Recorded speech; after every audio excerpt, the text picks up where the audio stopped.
Nah, ini teman-teman boleh kayak Kak Fitri boleh di screenshot. Nanti kita akan ada beberapa bonus buat teman-teman ya. Ini silahkan dicek ada virtual reality project kita. Ini URL linknya juga Kak Marshall bisa temukan di kolom chat ya. Karena nanti ini teman-teman adalah project yang sedang berjalan di kita. Ini adalah project virtual reality di mana kita ingin memindahkan banyak sekali destinasi-destinasi terkenal di dunia ke metaverse. Ya, jadi kita pengen banget bawain semuanya ke metaverse lewat virtual reality. Jadi semuanya itu bisa dinikmati oleh teman-teman semua. Dan buat teman-teman yang joinnya juga nanti lewat ini ya teman-teman ya. Ya, teman-teman yang joinnya lewat Zoom itu bisa ngerasain gimana sedikit dari metaverse-nya dari link QR dan QR code yang kita kasihin dari video-video VR-nya. Jadi teman-teman buat yang belum tahu, kita punya video-video virtual reality. Apa sih itu? Itu video yang akan membantu teman-teman masuk ke dalam suasana gitu ya, suatu tempat, dan itu videonya 360 derajat. Jadi bisa dinikmatin secara imersif banget teman-teman, atas bawah kanan kiri itu semuanya itu bisa kelihatan. Keren, keren banget. Nah, karena itu teman-teman ya, itu proyek kita untuk jangka panjang ya, jangka yang agak lama. Jadi kita butuh nih bantuan teman-teman untuk mengembangkan proyek ini, karena untuk pembuatannya tidak murah teman-teman ya. Itu juga sebenarnya alasan kenapa kita juga jualan di TikTok. Jadi gak bosan-bosan kita ngingetin buat teman-teman yang ikutin TikTok kita, bisa silakan cek shopnya, karena banyak banget produk-produk kalau yang kita lihat banyak sekali mendukung traveling kita teman-teman ya. Selain traveling juga mendukung penampilannya ya teman-teman, karena ada beberapa produk-produk beauty, ada beberapa juga produk-produk travel esensial, juga teman-teman bisa menemukan supporting produk untuk ini teman-teman ya, untuk membantu kita buat ini teman-teman, buat nongol nantinya lebih mejeng nantinya lebih keren gitu ya, dengan bantuan lighting dan lain sebagainya gitu teman-teman ya. Nah, mungkin 2 menit lagi kita mulai, karena kasihan juga sih yang udah nungguin dari tadi ya. Nah, kalau teman-temannya ada yang mau diajak juga boleh, silahkan di info aja. Kita ada di TikTok gitu teman-teman ya. Kalau teman-teman mau ini, teman-teman mau like juga boleh, silakan ya, support kita biar lebih ke boost lagi konten-konten seperti ini. Jadi mudah-mudahan ini kita bisa mewarnai dunia sosial media dengan konten-konten yang jauh lebih seru dan jauh lebih bermanfaat. Oh, halo Kak Naomi dan Kak Ziera. Nah, ini aku pribadi sih memang kirim linknya barusan ya. Thank you banget sudah join ya Kak Naomi, Kak Ziera, apa kabar ya Kak Naomi dan Kak Ziera. Kayaknya kita belum pernah chat ya kalau di WA. Kalau sama Kak Marcel sih udah pernah ya waktu itu ya. Nah, gimana kabarnya teman-teman ya? Dan sekali lagi kita mungkin ngasih tahu buat Kak Naomi dan Kak Ziera, ini adalah teman-teman bisa scan QR code-nya. Ini adalah link untuk ke page kitabisa.com, di mana kita lagi menghimpun ya dana untuk pembuatan virtual reality project untuk destinasi-destinasi terkenal di dunia. Nantinya kita pengen pindahkan semua itu ke dalam metaverse dalam bentuk virtual reality, sebuah video 360 derajat yang bisa dilihat ke semua arah gitu teman-teman ya. Dan khusus buat yang join hari ini di Zoom, teman-teman bisa ikut merasakan gimana serunya jalan-jalan secara virtual reality. Lebih mantap lagi sih sebenarnya kalau teman-teman punya kacamata VR-nya gitu ya teman-teman ya. Dan kalau teman-teman nggak punya kacamata VR-nya, nggak apa-apa, it's okay. Teman-teman bisa tetap menikmati dari streaming di sini. Jadi termasuk teman-teman yang di TikTok, nanti kita akan perlihatkan gimana suasana tempatnya itu secara 360 derajat, video yang real gitu ya teman-teman ya, benar-benar real kondisi kejadian situasinya di tempat nyata. Nah, oke, udah siap semuanya ya, dan aku mau sapa lagi nih, ini kayaknya ada yang baru join lagi. Oke, belum ada ya. Nah, oke, teman-teman, kita mulai aja ya teman-teman ya, karena kita mau ke Turki teman-teman. Nah, tapi disclaimer dulu teman-teman ya, sebelum kita ke Turki, ada satu informasi baru nih buat teman-teman yang mungkin ada yang udah nggak, ada yang belum nggak. Karena Turki itu secara resmi beberapa waktu lalu itu berganti nama menjadi Turkiye. Ya, itu ejaan Turki sesuai dengan namanya sih sebenarnya. Namanya adalah Turkiye gitu. Itu adalah adopsi bahasa Turki dari bahasa Turk ya. Turk itu merujuk pada suatu bangsa di jauh di Asia Tengah gitu ya, Asia Tengah. Mereka satu rumpun dengan bangsa Mongol, bangsa Chinese, dan beberapa bangsa-bangsa di sekitarnya. Terus bangsa Turk ini ya bangsa yang nomaden. Mereka akhirnya terus berpindah ke arah barat gitu ya, sampai akhirnya sampai di tempatnya sekarang di wilayah Turki sekarang, yang dulunya wilayah Turki sekarang ini adalah sebagian dari wilayah Kekaisaran Romawi Timur gitu teman-teman. Itu yang menariknya. Jadi kalau nanti kita akan bahas-bahas Eropa gitu, bahas-bahas Romawi, kita akan lihat-lihat juga nih beberapa peninggalan mereka. Oke, udah siap semuanya ya? Persiapkan paspor dan tiket Anda karena kita akan segera meluncur. Selamat menikmati video penerbangan kita hari ini.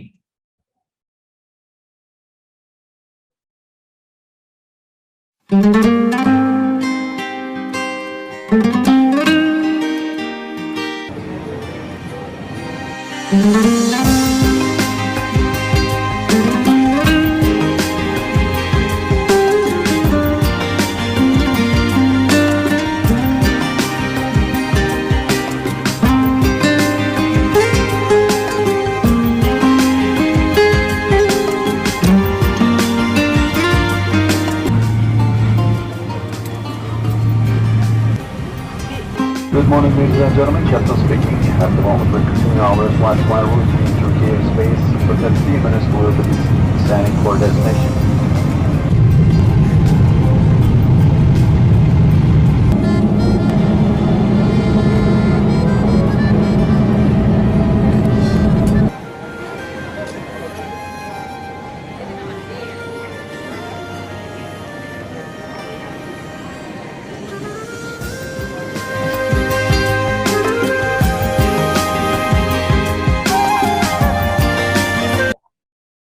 Oke, itu dia sedikit ya. Selamat datang di Bandara Istanbul, teman-teman. Tapi sebelum masuk lebih jauh, aku mau coba sedikit-sedikit nih liatin gimana sih kondisi geografi Turki. Ya, kalau sekarang currency-nya adalah lira, teman-teman ya.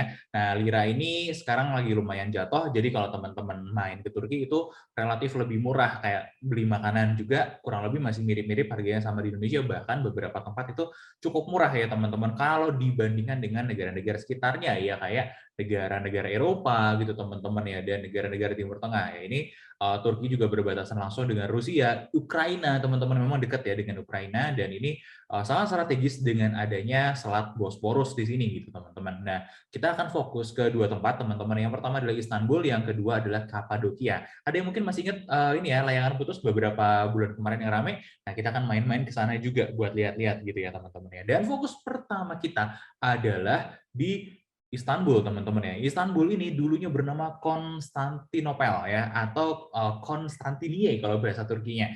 Nah, ini tempatnya di mana? Tempatnya di sini ya, teman-teman ya. Dulunya hanya di wilayah Eropa. Jadi sebelah kiri kita ini adalah Eropa ya, dan di sebelah kanan kita ini adalah wilayah Asia gitu, teman-teman.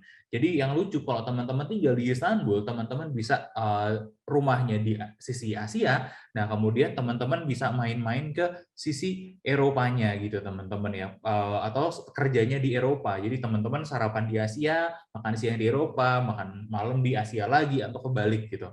Ya, serunya di situ teman-teman kalau tinggal di Turki, karena ya ini perbatasan benua Asia dan benua Eropa tuh di sini, di Selat Bosporus ini gitu. Dan ini ada semenanjung Golden Horn gitu teman-teman. Ini juga ada sebuah tonjolan kecil di sini, itu sangat strategis. Jadi kalau dulu di sini dikunci teman-teman, ini orang udah nggak bisa keluar, nggak bisa masuk dari Eropa ke luar, ke arah Asia, Afrika, dan selanjutnya gitu teman-teman ya.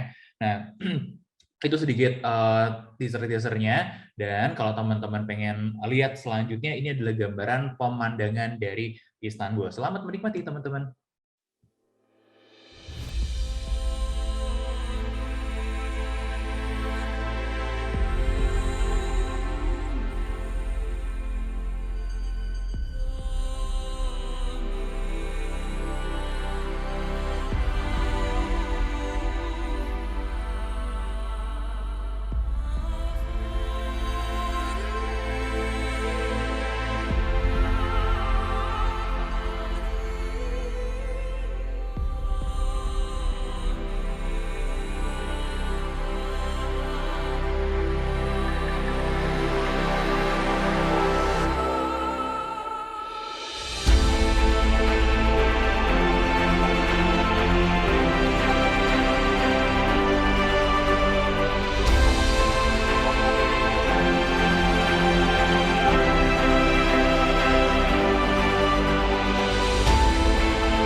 Oke, itu dia teman-teman ya, sedikit gambaran tentang Istanbulnya. By the way, teman-teman yang join di TikTok boleh dong ya kalau berkenan bagi-bagi likes-nya buat kita, atau boleh juga kasih donasi berupa koin dan gift yang lain buat kita. Untuk apa? Teman-teman, untuk mensupport kitanya teman-teman. Dan teman-teman bisa juga cek produk-produk yang ada di shop kita yang sudah di-pin, teman-teman ya. Dan ini biasanya kita kasih kuis sih buat teman-teman yang udah nonton, terutama di Zoom sih, karena Zoom itu kan lebih sedikit interaktifnya ya, teman-teman. Oke, mungkin ada yang nyimak tadi, apa sih nama lama dari Istanbul, teman-teman? Ada yang ingat?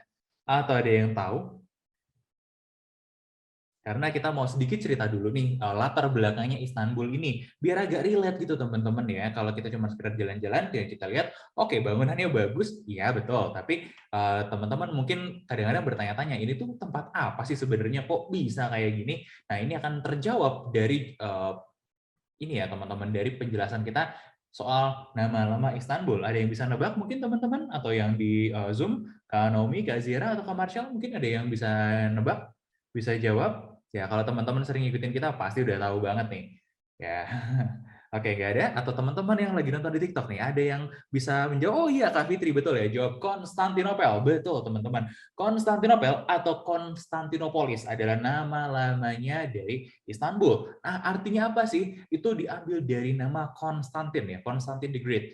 Jadi kurang lebih Konstantinopel atau Konstantinopolis itu berarti kotanya Konstantin. Wih, hebat banget ya ini orang bisa punya kota dinamain sama dia. Siapa sih? Nah, Konstantin the Great ini adalah raja dari Romawi Timur ya. Jadi dulu Romawi itu besar sekali teman-teman, dari Italia sampai ke Turki wilayah kekuasaannya. Kemudian mereka terpecah, ada Romawi Barat masih berpusat di Roma di Italia, dan ada Romawi Timur pusatnya di mana? Di New Rome ya, Roma baru. Ini adalah nama lainnya juga dari Konstantinopel. Nah, New Rome ini menjadi tempat kekuasaannya si Konstantin the Great ini, dan kemudian dia juga yang mendirikan kotanya. Jadi dulu udah ada perkampungan di sini, tapi di abad ke-5 kurang lebih teman-teman,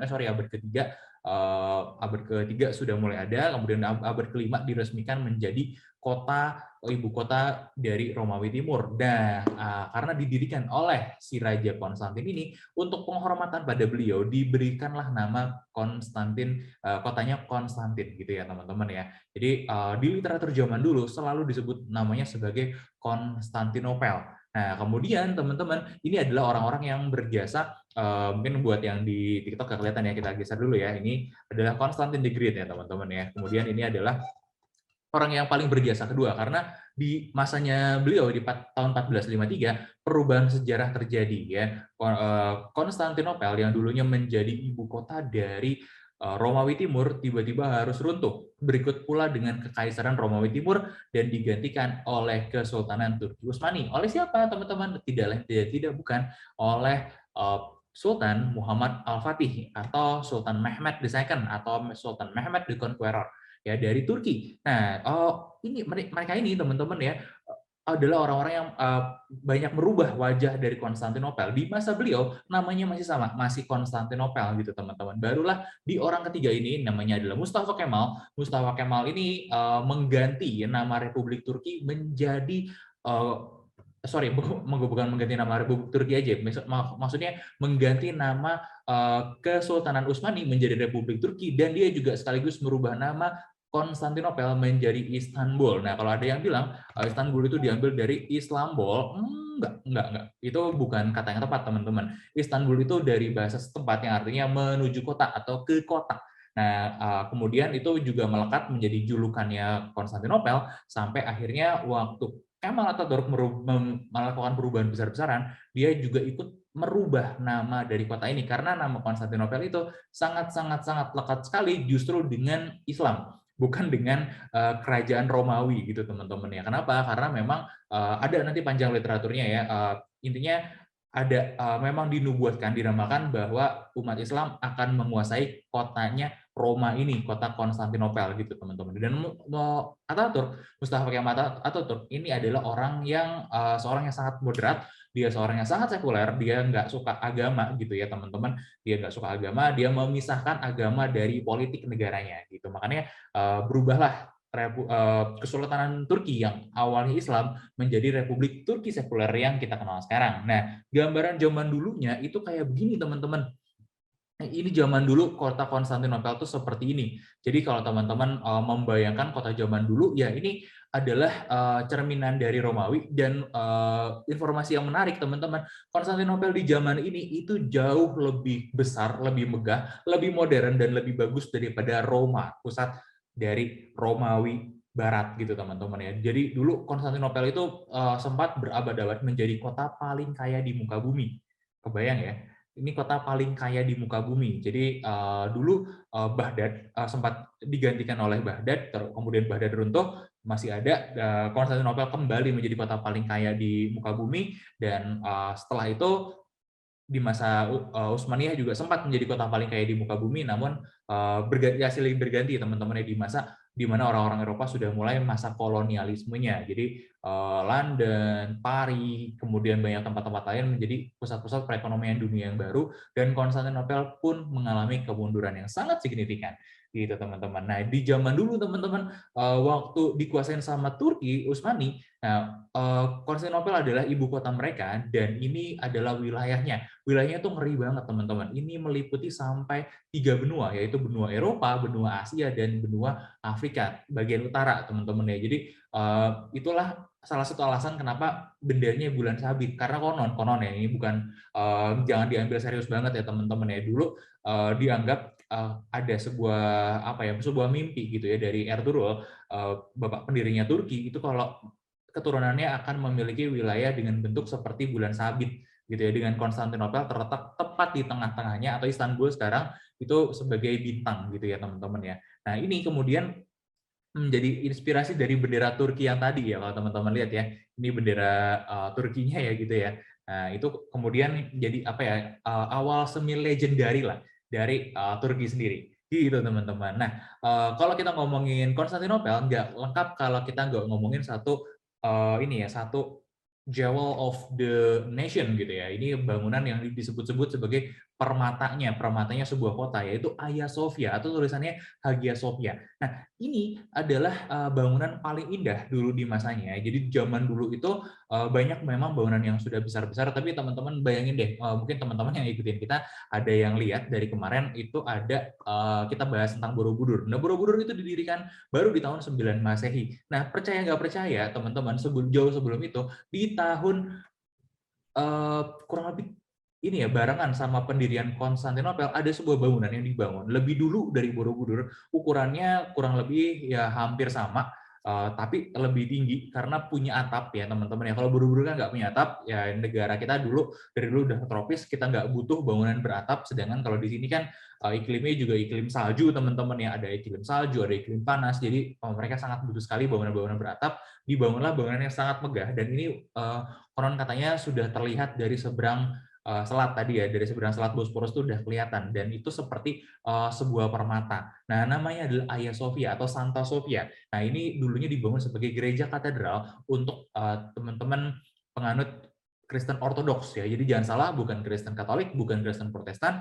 Nah, waktu itu belum ada Kristen Protestan ya, abad kelima, tapi adanya Kristen Ortodoks. Jadi zaman dulu ada dua aliran Kristen yang paling besar. Yang pertama adalah Kristen Katolik yang berpusat di Roma, ya sekarang di Vatikan teman-teman ya, Vatikan di tengah-tengah Roma ya. Nah kemudian ada Kristen Ortodoks. Nah Kristen Ortodoks ini berpusat di ibu kotanya, di jantung kotanya dari Romawi Timur atau Bizantium ya kita sebutnya. Nah itu adalah di sini juga di Konstantinopel ya. Kemudian di bangunannya, tempat ibadah utamanya adalah Santa Sofia ini. Nah, kenapa bisa gitu? Karena dulu teman-teman Romawi itu pecah. Salah satu alasannya karena perbedaan agama gitu teman-teman ya. Jadi ada dua agama dominan tadi, Kristen Katolik dan Kristen Ortodoks. Nah, dua-duanya itu punya belief system yang berbeda walaupun sama-sama Kristen. Nah, akhirnya Romawi itu dipecah jadi dua, yang bagian barat itu ngambilnya Kristen Katolik, yang bagian timur itu ngambilnya Kristen Ortodoks, termasuk penguasanya gitu ya teman-teman ya. Nah, jadi waktu itu Roma punya dua penguasa. Nah, kita lihat-lihat dulu ke dalam ini. Nah, kemudian di eranya Sultan Muhammad Al-Fatih, ini dirubah menjadi masjid. Itu ceritanya mungkin agak panjang, nanti kita bisa cerita sambil lihat-lihat juga ya teman-teman ya. Nah, ini kayak gini nih bagian dalamnya. Nah, ini ini dia nih. Nah, teman-teman bisa scan QR code-nya, atau teman-teman bisa follow link yang lagi kita bagikan di sini ya.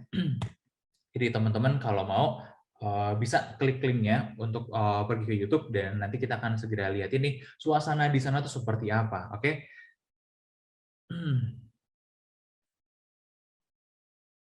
Ya, buat yang lagi nonton dari TikTok, sorry ya, ini sinyalnya lagi agak naik turun ternyata, kita lagi ganti. Nah, oke teman-teman, kita pindah dulu ya teman-teman sambil nunggu deh, kita kasih 5 detik. Jadi buat teman-teman yang mau support kita, boleh nanti bisa berikan supportnya ya lewat pay as you wish buat teman-teman yang di Zoom atau teman-teman yang lagi nonton di TikTok bisa kasih kita like sebanyak-banyaknya, bisa kita kasih bisa bantu juga dengan coba cek-cek produk yang ada di shop kita teman-teman, dan atau teman-teman juga bisa kasih kita gift seperti koin dan gift-gift yang lain gitu teman-teman ya. Let's go, kita akan menuju videonya ya teman-teman, sebentar kita akan sharingan si videonya. Ya, ini dia. Selamat datang di Hagia Sophia. Ini baru pintu depannya, teman-teman. Kita izin pause dulu deh, biar teman-teman kebayang ya. Ini Hagia Sophia ini terletak di tengah-tengah kota di pusat keramaian. Jadi di belakang kita itu ada namanya Sultan Ahmed Square ya. Ini di sini kalau teman-teman mau cari-cari jajanan, mau makan-makan, banyak banget pedagang kaki lima. Kayak kita lihat mungkin di sini teman-teman ya. Nah, ini ada pedagang kaki lima, di sini juga ada pedagang kaki lima. Di seberang sana itu ada Sultan Ahmed Mosque atau Masjid Sultan Ahmed, nanti kita akan ke sana juga, dan ada air mancur di tengah-tengah sini. Ini tamannya itu jadi tempat piknik favorit orang-orang Turki. Jadi akses ke sini gampang, banyak tram, akses ke sini juga banyak taksi, nggak susah sama sekali, nggak susah, gampang sekali untuk pergi ke sini. Nah, ini salah satu pusat aktivitas orang-orang di sana. Jadi aksesnya sangat mudah. Untuk cari WC juga WC-nya sangat proper, nggak usah khawatir. Dan kalau buat yang pengen tahu biaya masuknya berapa, nah biaya masuknya gratis. Ya, karena sekarang teman-teman dari tahun 2020 Hagia Sophia ini sudah menjadi masjid dan masuk masjid itu gratis. Yang perlu teman-teman lakukan adalah lepas sendal, atau teman-teman bisa juga bersuci atau berwudu teman-teman, buat teman-teman yang Islam ya, ada tempat-tempat wudu disediakan seperti ini. Jadi nanti kita masuk sudah dalam keadaan yang bersih gitu teman-teman ya. Yang asiknya ya itu tadi teman-teman, kita ngerasain masuk sini nggak perlu bayar, karena kalau dulu tuh bayarnya sekitar 200 something deh, 200 mau ke 300 gitu ya teman-teman ya, lumayan banget waktu masih jadi museum ya, bayarnya segitu. Ini kalau nggak salah ini pintu bayar tiketnya nih, agak lupa juga sih, iya deh kalau nggak salah ya. Nah, ini suasana masuknya teman-teman. Jadi kalau teman-teman ada yang udah sering main ke Borobudur, ini bayangkan aja tempatnya udah lebih tua dari Borobudur ya. Udah lebih tua dari Borobudur, bangunannya nggak pernah gimana banget, pernah rusak iya, tapi nggak sampai runtuh, nggak sampai ditinggalkan banget, dan ini masih banyak ornamen-ornamen asli dari abad ke-5. Kayak ini nih, lukisan-lukisan dari abad ke-5. Tadi itu lukisan ada Santo siapa, aku nggak ingat namanya, sedang menggendong bayi Yesus Kristus, kemudian ada Raja Konstantin The Great juga ikut di gambar itu teman-teman ya. Nah, ini adalah tempat penitipan sepatu. Jadi dulu waktu jadi museum kita masuk harus pakai sepatu teman-teman. Ini yang disayangkan juga, karena dengan kita pakai sepatu sebenarnya kita sedang mengganggu situs bersejarah ini teman-teman ya. Kalau teman-teman tahu, gesekan sepatu kita itu bisa menimbulkan kerusakan buat batu-batu yang lama. Contohnya di Borobudur udah dadas, batunya banyak yang dadas kena sol sepatu. Nah, makanya ini sebenarnya langkah yang sangat baik, begitu jadi masjid langsung dikasih karpet teman-teman ya. Karpet ini lumayan enak, lumayan empuk, lumayan tebal, dan ini dari kantongnya Presiden Erdogan sendiri. Jadi Presiden Erdogan, Presiden Turki sekarang itu dia kasih donasi gitu ya buat Hagia Sophia dalam bentuk karpet. Karpetnya itu juga antivirus. Jadi kalau teman-teman main ke sini nggak usah terlalu khawatir ya, karena pengunjungnya selalu membludak dan memang sengaja gitu ya. Waktu pembukaannya kan barengan sama outbreak dari COVID, makanya dibikin biar lebih lebih safety lah buat orang-orang gitu. Jadi kalau teman-teman lihat di balik karpet ini sebenarnya ada lantai yang masih cukup bagus, dan nggak semua lantainya itu ketutup sama karpet. Nanti kita lihat sebelah sana ya. Kita lihat atasnya dulu deh. Nah, ini dia nih. Ini atasnya jadi tempat yang paling unik ya, paling unik di dunia. Ini sekarang fungsinya masjid teman-teman. Tapi kalau ada yang tahu, di atas ini ada lukisan dua malaikat. Kalau nggak salah ingat, ini ada lagi Gabriel dan ini adalah malaikat Michael. Ya, dua lagi di sana aku nggak tahu. Dan di sini teman-teman ada ini sebenarnya ada lukisan Bunda Maria sedang menggendong Yesus Kristus. Di sini ada kaligrafi Allah dan Muhammad Rasulullah. Shallallahu Alaihi Wasallam ya, dilanjutkan dengan kaligrafi dari 4 Khalifah Rasyidin ya, Abu Bakar, Utsman, Umar, dan Ali. Ya, kemudian ada 2 lagi yang kecil, yang pojok sini ini adalah Hasan dan Husain, Sayyidina Hasan dan Husain, cucu dari Rasulullah. Gitu teman-teman ya. Unik ya. Nggak ada tempat lain di dunia yang seperti ini. Dan memang dari zaman dirubah menjadi masjid, ini lukisannya itu tidak dirusak ya. Jadi teman-teman, semua lukisan ini dibiarkan begitu saja. Sama orang Turki pun waktu itu 1453 tidak dilakukan perubahan yang signifikan buat lukisan-lukisan di sini. Jadi ini lukisan-lukisannya memang lukisan Kristen banget gitu ya teman-teman ya. Nah, itu hanya ditutup waktu dulu ditutupin semacam tanah gitu, semacam semen, kemudian dibuka lagi, dan sekarang juga dari zaman museum sebenarnya kebuka dan sekarang ketutup, tapi ketutupnya nggak permanen, hanya pakai kain seperti ini aja gitu. Jadi dan ini teman-teman free buat semua agama, umat agama apapun boleh masuk sini karena ini bangunannya walaupun digunakan sebagai tempat ibadah tapi juga bangunan wisata ya, status museum nggak tepat sih ya, dibilang museum juga enggak, tapi adalah bangunan UNESCO Heritage, jadi kita masih bisa tetap menikmati UNESCO Heritage-nya. Ini teman-teman bayangin deh, ini temboknya yang setinggi ini, yang sekokoh ini dibangun di abad ke-5 Masehi. Artinya kita ini bangunan dibangun 4 abad lebih awal daripada Borobudur. Kalau pengen gambaran mau setua apa ya bangunannya, setua itu. Nah, kita sebenarnya bisa naik lagi ke atas. Aku agak lupa nih, kita naik lagi ke atas nggak di video ini. Tapi silakan menikmati teman-teman ya. Nah, di sini campur-campur ornamennya ya. Ornamen dari umat Islam, ornamen dari umat Kristen gitu ya, campur-campur di sini. Nah, ini ada kaligrafi ini di tengah-tengah sini gitu ya. Dan ini sering banget ada pemugaran, baru 2020 kemarin selesai dipugar. Karena kalau nggak dipugar ya pasti bangunannya rusak juga gitu teman-teman. Ya kebayang aja ya udah 1.500 tahun lebih ya umur bangunannya. Kalau nggak ada pemugaran pasti nggak awet gitu ya. Bahkan banyak orang-orang ini ya di luar Turki pun memuji gitu ya, orang-orang teman-teman Kristiani memuji gimana orang-orang Turki itu menjaga bangunan-bangunannya mereka dengan lebih baik daripada mereka sendiri. Aku ingat banget kalau 2020 waktu lagi kontroversi perubahan yang menjadi masjid, ada orang yang ada Pak Pastor ini ya, Kristen Ortodoks dari Yunani, yang mereka bilang kenapa kita harus marah sama Turki, orang mereka berhasil menjaga bangunan lebih baik daripada kita sekarang. Nah, kalau Anda sekalian tahu bangunan-bangunan Kristen Ortodoks gitu ya yang ada di Yunani itu tidak semuanya nasibnya sebaik dan seawet Hagia Sophia. Beda dengan bangunan-bangunan yang ada di Turki, kata pastor itu. Jadi harusnya kita berterima kasih sama orang-orang Turki ini karena mereka mau merawat dengan sukarela bangunan-bangunan peninggalan mereka. Gitu teman-teman. Nah, buktinya apa teman-teman? Kita sudah sampai di ini tempat coronation. Coronation itu tempat penobatan. Jadi kalau teman-teman adalah Raja Romawi, teman-teman akan dibawa ke sini saat mau dinobatkan. Jadi teman-teman misalnya baru mau naik nih jadi raja, tempatnya di sini. Nanti ditaruh kursi di sini, kemudian ada orang akan mengelilinginya, nanti ada pemberkatan dari pemuka agamanya dan lain sebagainya. Teman-teman itu dilakukan di sini. Dan sekarang walaupun sudah menjadi masjid, sebagai penghormatan area ini tidak ditutup karpet dan tidak boleh digunakan untuk apapun. Jadi hanya dibuka seperti ini. Gitu.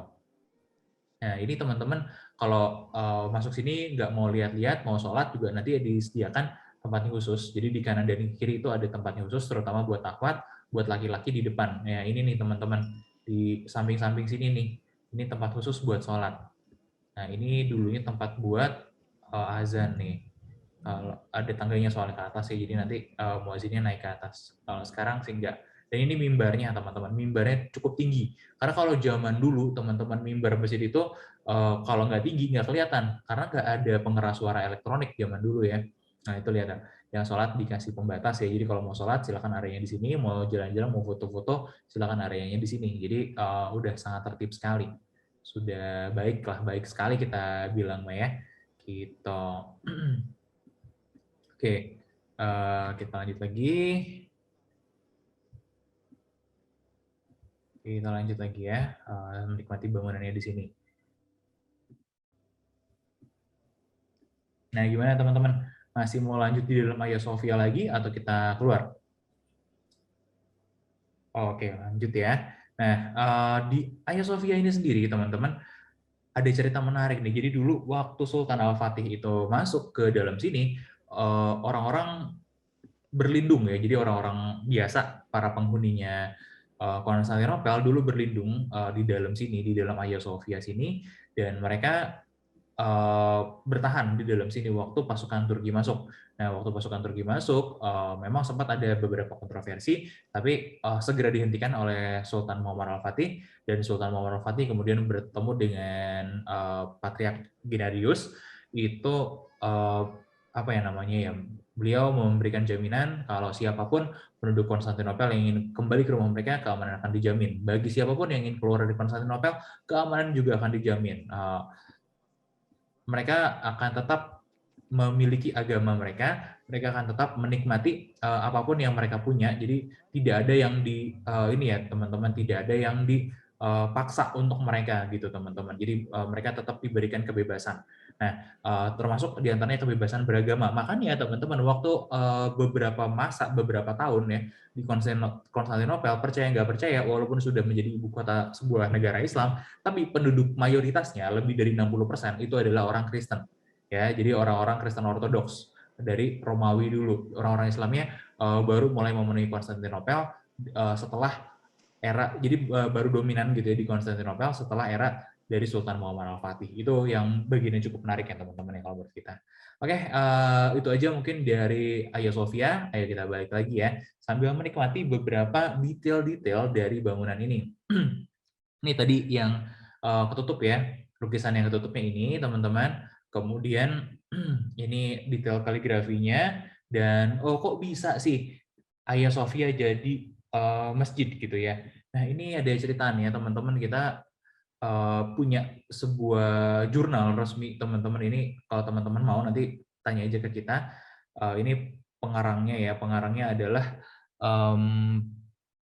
siapa aja namanya, agak lupa, aku agak banyak. Cuman intinya gini teman-teman. Jadi waktu itu Hagia Sophia memang kepemilikannya akhirnya jatuh ke tangan Sultan Muhammad Al-Fatih dan Republik Turki. Nah, karena itu teman-teman, Sultan Muhammad Al-Fatih kemudian mewakafkan bangunan ini menjadi sebuah masjid, dan itu pun dengan konsen dan pengetahuan dari Patriark ya, pemimpin agama Kristen Ortodoks saat itu, dan kemudian alih fungsikan menjadi masjid. Nah, kemudian di masanya Turki, Republik Turki, bangunan ini dialih fungsikan dari masjid menjadi museum, tapi tidak punya dasar hukum. Ya, karena menurut hukum Turki dan hukum Ottoman, Utsmaniyah, ketika sebuah bangunan diwakafkan menjadi suatu masjid, nah bangunan itu tidak boleh dirubah fungsinya sampai akhir zaman. Nah, artinya teman-teman, Republik Turki waktu itu lagi melakukan pelanggaran hukum berat ya. Mereka melanggar konstitusinya sendiri. Karena itu warga Konstantinopel, warga Istanbul waktu itu menuntut bagi pemerintah Turki agar mengembalikan fungsi Hagia Sophia sebagai mana maktub di hukum mereka, yaitu sebagai masjid teman-teman ya. Dan sebenarnya yang waktu itu dituntut sama orang-orang Turki, sama orang-orang Konstantinopel, orang-orang Istanbul, itu adalah presidennya Turki sendiri, yaitu Erdogan. Nah, Erdogan ini kemudian meresmikan ya teman-teman, karena dia kalah di tuntutan, ya dia kalah di persidangan, dia akhirnya meresmikan Hagia Sophia menjadi masjid. Jadi bukan Erdogan yang merubah menjadi masjid, tapi pengadilan lah yang memutuskan bahwa Hagia Sophia harus menjadi masjid. Jadi Erdogan itu sebagai pemerintah Turki itu harus meresmikan perubahan kembali statusnya menjadi masjid. Itu yang unik ya teman-teman ya.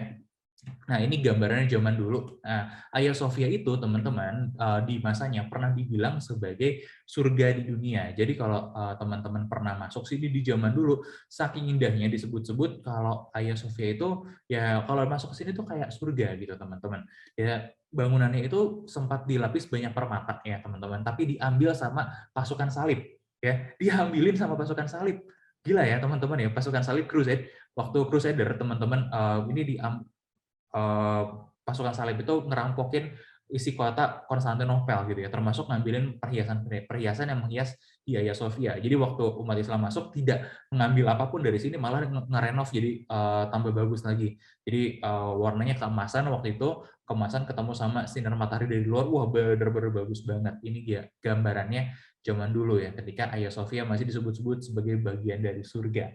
gitu teman-teman. Nah, itu sedikit cerita teman-teman ya dari Hagia Sophia dulu, kita masih akan lanjut, tapi buat teman-teman yang mau support kita boleh nanti kasih apresiasi tour kita, buat teman-teman yang join di Zoom, boleh kasih ini ya, donasi-donasi lewat rekening BCA kita yang nanti juga akan dikasih oleh Kak Adit, atau teman-teman juga boleh cek buat teman-teman yang di TikTok, terutama yang teman-teman yang boleh kasih kita like sebanyak-banyaknya, boleh kasih kita koin dan gift yang lain. Dan teman-teman juga silakan cek shop kita, ada yang lagi kita pin juga, ini adalah masker spirulina teman-teman, barangnya aku lupa bawa, tapi itu teman-teman kerasa banget kalau habis jalan dari luar negeri, terutama Turki gini, muka tuh pasti agak-agak nggak jelas gitu ya, apalagi kayak kemarin jalan-jalan lagi musim panas, ngitemin gitu teman-teman ya. Nah, kalau lagi ngitemin gini, pakai masker spirulina sangat cepat sekali buat putihin lagi. Jadi teman-teman wajib banget buat cek produknya karena sangat terjangkau, lagi diskon juga hampir 50%. Jadi teman-teman boleh banget coba cek ya. Jadi teman-teman yang ada di Zoom ini kalau mau cek-cek juga boleh silakan main-main ke TikTok kita, nanti main-main ke TikTok shop kita, ada banyak sekali produknya di sana yang teman-teman bisa cobain untuk support kita juga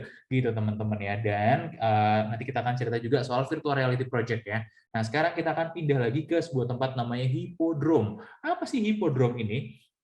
Hippodrome ini adalah sebuah tempat yang sangat menarik karena tempatnya ada di tengah-tengah ya, di tengah-tengah kota, dan ini dulunya adalah pusat olahraga. Nah, sekarang gimana nasibnya teman-teman? Hippodrome ini sudah tidak ada dan berganti fungsi. Ya karena orang-orang udah nggak suka lagi pergi ke sana dan akhirnya berganti fungsi menjadi sebagiannya jadi Masjid Sultan Ahmed dan sebagiannya lagi menjadi Sultan Ahmed Square yang tadi kita lihat ya. Jadi sisa tempatnya masih ada, masih dipakai kumpul sama orang-orang, tapi bukan buat olahraga lagi, olahraga pacuan kuda kalau zaman dulu.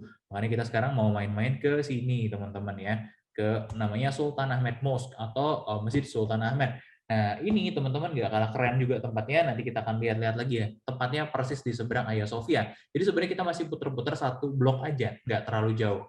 Buat teman-teman yang mau, silakan di-scan QR code-nya di sini, atau teman-teman juga nanti bisa ikutin kita, ini ya, ikutin perjalanan kita di ini teman-teman ya.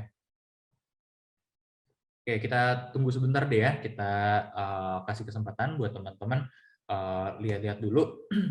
Nah, sambil nunggu juga boleh teman-teman yang nonton kita di TikTok, atau teman-teman kalau mau screenshot, nanti boleh screenshot beberapa tampilan di sini, teman-teman bagikan ke sosial media teman-teman untuk mendukung pengembangan sosial media kita lagi. Buat apa? Biar kita bisa kasih konten-konten yang lebih baik lagi buat teman-teman nantinya.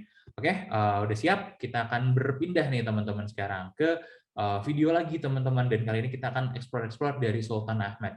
Ya, silakan teman-teman. Nah, Sultan Ahmed ini juga disebut sebagai Blue Mosque teman-teman, atau Masjid Biru ya. Nah, Masjid Biru kenapa? Karena banyak dominan warna biru di atapnya gitu teman-teman. Ini baru dibangun di tahun 1600-an ke 1700-an. Jadi bangunannya jauh lebih muda daripada Hagia Sophia tadi, tapi bentuk arsitekturnya masih agak mirip ya. Nah, Hagia Sophia di mana? Itu tadi di belakang. Nah, ini tepat di lurusannya Hagia Sophia tadi. Jadi kalau mau jalan dalam satu hari sebenarnya bisa langsung menjangkau tempatnya ini. Seru ya.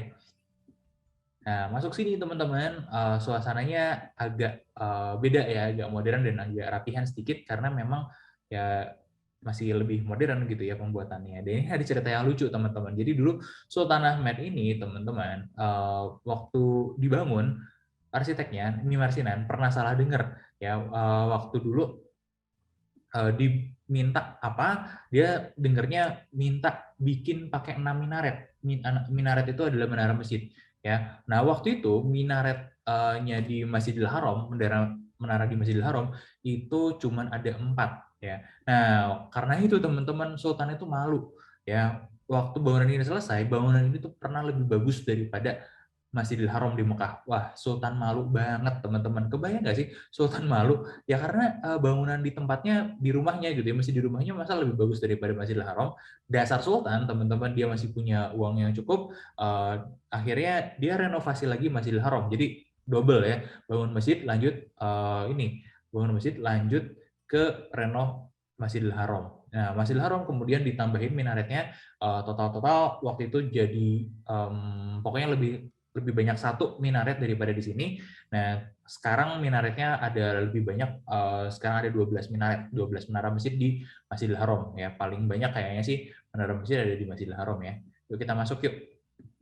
Sama tentu saja masuk sini harus lepas sepatu, nah kita dikasih plastik gitu ya buat bawa sepatunya. Jadi nanti sepatunya bisa disimpan di dalam tas gitu loh.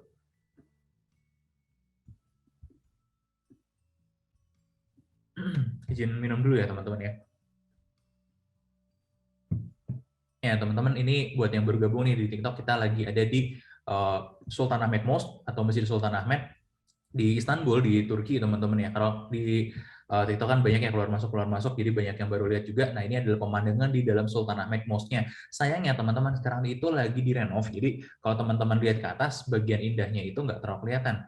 Nah ini yang menarik, yang bagus juga teman-teman ya, baik di Hagia Sophia maupun di Sultan Ahmed ini, atapnya itu dikasih apa ya namanya, dibangun dan didekor pakai telur burung unta. Kenapa pakai telur burung unta? Karena dekorasi yang pakai telur burung unta itu anti apa namanya, anti sarang laba-laba. Nah kalau zaman dulu kan repot ya teman-teman, kita nggak ada crane gitu, nggak ada alat naik turun, nggak ada gondola buat naik turun bersihin atap, makanya pakailah sesuatu yang bisa meminimalisir sarang laba-laba di atap. Nah kalau dibangunnya pakai apa namanya, telur burung unta tadi, itu bisa sangat diminimalisir sekali. Itu kecerdasan orang zaman dulu ya teman-teman ya. Ya zaman dulu teknologinya masih lebih terbatas daripada zaman sekarang, tapi mereka sudah kepikiran hal-hal seperti itu gitu. Nah ini kenapa banyak apa namanya, struktur-struktur kayak gini ya, karena masih direnovasi teman-teman. Ini buat mencegah, kan yang direnovasi itu semuanya ya, termasuk atapnya. Nah atapnya lagi direnovasi, lagi dikerjain untuk mencegah terjadi hal-hal yang tidak diinginkan buat para pengunjung, para jamaah yang ada di bawah, makanya ditutupin. Dan by the way, ini kalau teman-teman lihat kenapa orang-orang udah nggak pada pakai masker, karena di Turki itu udah nggak ada larangan pakai masker lagi sih. Itu hanya disarankan, hanya dianjurkan, tapi udah nggak ada kewajiban atau pemaksaan pakai masker lagi. Itu ini bagian dalamnya. Ini nanti kita lihatin deh aslinya kayak gimana. Aslinya cakep banget, bener-bener cakep banget tanpa adanya apa ya, ya penghalang seperti ini ya. Ini kalau kita bilang sih sebenarnya jauh lebih cakep lagi ya dari Hagia Sophia, karena teknologi waktu membangun bangunannya sudah lebih sangat maju. Bedanya hampir 1000 tahun lebih bedanya ya, 1100-an tahun dari pembangunan Hagia Sophia. Ini seperti ini nih. Jadi lucu juga ya, Turki punya 2 masjid jami, 2 masjid utama ya. Nah pengetahuan seperti telur burung tadi dapat dari mana? Ini aku dapat dari guide lokal. Jadi kita ada teman juga guide lokal ya. Nanti aku cariin ini ya referensinya ya. Ini agak susah mau googling lagi. Aku tuh dapat kemarin, cuman nggak sempat nge-save Kak Marshall. Jadi nanti Kak Marshall juga boleh ingetin aku aja di akhir ya. Nanti aku cariin lagi referensinya. Ini cukup banyak, kalau Kak Marshall mau cari sambil googling juga boleh. Ini itu cukup common kok. Aku dapat tuh dari Mister siapa sih namanya tuh kemarin ya, dia cerita waktu lagi ngobrol-ngobrol, tahu nggak gitu, intinya dia ngomong pakai bahasa Indonesia juga lancar sih, ya lo tahu nggak kalau itu begini-begini. Serius? Iya beneran serius. Jadi orang Romawi dulu yang nemuin pertama kali itu pakai si telur burung unta ini. Bisa ini cobain aja. Kalau zaman sekarang sih kayaknya udah nggak berlaku ya, nggak perlu kayak gitu, karena kita punya banyak cara untuk mencegah serangga atau hama-hama di atap gitu ya teman-teman. Tapi ini cerita yang cukup menarik ya teman-teman. Aku juga dengar sih dari beberapa teman yang lain juga yang udah duluan ke sini, kalau cerita itu betul, dan aku confirm sama orang lokal ya betul, katanya memang seperti itu. Gitu. Nah ini kelihatan nih sebagian bangunannya, cakep ya. Ya omong-omong sebenarnya kalau dipikir orang zaman dulu primitif, nggak juga gitu ya, karena di zaman itu teman-teman ada 2 tempat pusat pengetahuan yang sangat terkenal. Ada 4 pusat pengetahuan yang terkenal. Kalau yang udah agak lama di zamannya Romawi, Library of Alexandria di Mesir itu apa namanya, perpustakaan terbesar di dunia di masanya. Banyak orang-orang jenius menghuni sana. Kemudian selain itu juga di masa selanjutnya teman-teman ya, di masa selanjutnya juga masih ada, sebelum pembangunan Sultan Ahmed ini, ada Bait Al-Hikmah, di mana di sana banyak orang-orang jenius juga berkumpul, banyak cendekiawan yang berkumpul. Jadi banyak yang kita pakai zaman sekarang seperti kedokteran modern, seperti algoritma, itu diciptakan di masa itu teman-teman, di tahun 800-an Masehi, 900-an Masehi, itu udah ada teknologinya.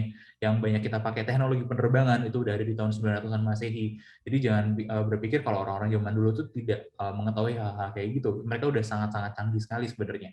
Gitu. Cuman ya memang canggihnya beda ya, nggak kayak orang-orang di zaman sekarang. Oke, teman-teman, ini adalah pemandangan dari Sultan Ahmednya. Mungkin itu aja tadi, teman-teman boleh dong di support kita buat yang lagi nonton di TikTok, kasih like-nya kalau suka sama pemandangan keren seperti ini, dan kita masih akan lanjut ke banyak pemandangan keren yang lainnya, dan teman-teman juga bisa bantu-bantu kita dengan cek produk-produk yang ada di TikTok Shop kita. Jadi teman-teman, kita sudah siapkan banyak produk menarik yang bisa menunjang jalan-jalannya teman-teman atau kecantikannya teman-teman ya biar foto-fotonya tambah cantik dan tambah ganteng, nggak kusam gitu ya teman-teman ya. Nah, itu sedikit dari Sultan Ahmed teman-teman ya. Kita bakal lanjut lagi ke mana? Oke, aku janji buat ngeliatin ini ya pemandangannya saat lagi nggak direnov. Nah, kayak gini nih teman-teman. Ini lampu-lampunya digantung kayak gini, indah banget, rapi banget, dan ini banyak pakai kaca-kaca mozaik seperti ini. Ini benar-benar salah satu marvel of architecture ya kalau menurut kita, cakep banget. Ini kalau mau lihat gimana lebih cakepnya lagi, luar biasa gitu teman-teman, benar-benar luar biasa ya. Nah, kalau teman-teman sambil juga buat teman-teman kalau mau kasih donasi juga buat kita, boleh nih terutama yang di TikTok boleh bantu-bantu kita dengan kasih kita koin atau give yang lain ya. Oke, nah itu tadi sedikit tentang ini ya bangunan-bangunannya. Kita baru main kedua bangunan. Sekarang kita jalan-jalannya mau kulineran dulu sebentar ya. Aku kenalin dulu, namanya Simit. Nah, Simit ini adalah donat Turki. Kurang lebih sekarang harganya itu kayak sekitar 4.000-an rupiah sebijinya. Jadi sangat-sangat terjangkau sekali. 3.000 atau 4.000 ya. Kayak malah lebih murah lagi dari 4.000. Berhubung liranya lagi drop gitu teman-teman. Ini banyak yang jualan di pinggir jalan. Makan 2 aja udah kenyang. Ya, jadi sangat irit sekali makan kenyang sederhananya gitu, daripada di sana nggak ada warteg teman-teman ya. Cuma kalau mau kenyang makannya bisa makan seperti ini gitu teman-teman. Nah, biar makannya kita nggak masuk. Oh, ada. Nah, nanti kita masukin ya kalau buat yang nonton di TikTok juga, karena kalau makan macam-macam itu biasanya suka bikin gigi nggak jelas. Teman-teman boleh cek fitur produk kita. Di sini ada Orecare Orecare toothpaste, bisa dicek juga. Ini bisa bantu biar senyum kita tambah cemerlang kayak om-om Turki ini nih teman-teman ya. Karena kalau teman-teman main ke Turki ini serius ya teman-teman, banyak banget cowok-cowok, cewek-cewek yang cantik-cantik. Aku memang pernah kuliah sama orang-orang Turki bareng buat pertukaran pelajar, dan itu emang beneran teman-teman, cantik-cantik semua yang ceweknya, yang cowoknya ganteng-ganteng gitu. Karena mereka percampuran dari dua budaya ya, Eropa dan Asia sekaligus gitu. Makanya ya menarik banget gitu teman-teman ya. Nah, ini intermezzo dikit pengingat, dan kita juga masih punya virtual reality project buat teman-teman yang penasaran, nanti kita akan bahas lagi di akhir ya. Nah, sekarang kita akan pergi ke yang namanya Topkapi Palace. Nah, kalau tadi kita udah bahas tempat ibadahnya dan tempat square terkenalnya, kita bakal main-main ke yang namanya Topkapi. Nah, Topkapi ini adalah sebuah istana teman-teman yang dibangun oleh Sultan Muhammad Al-Fatih atau Sultan Mehmed the Conqueror.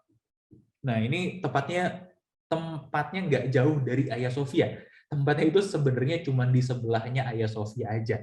Nah, jadi tempatnya keren banget. Kita akan main-main ke sana sebentar lagi. Buat teman-teman yang pengen, coba diklik aja ini ya, linknya seperti ini. Buat yang lagi di Zoom, kalau enggak juga nggak apa-apa. Teman-teman yang di TikTok kita akan streamingkan langsung nih buat teman-teman. Nah, zoom out dulu ya. Ini kemarin bikin bareng sama tim Perjalanan Hikmah. Jadi kalau teman-teman ada yang mau, juga bisa sih sebenarnya gabung sama mereka. Ini buat gambaran ya. Ini kota Istanbul modernnya ada di sini. Ini Selat Bosporusnya.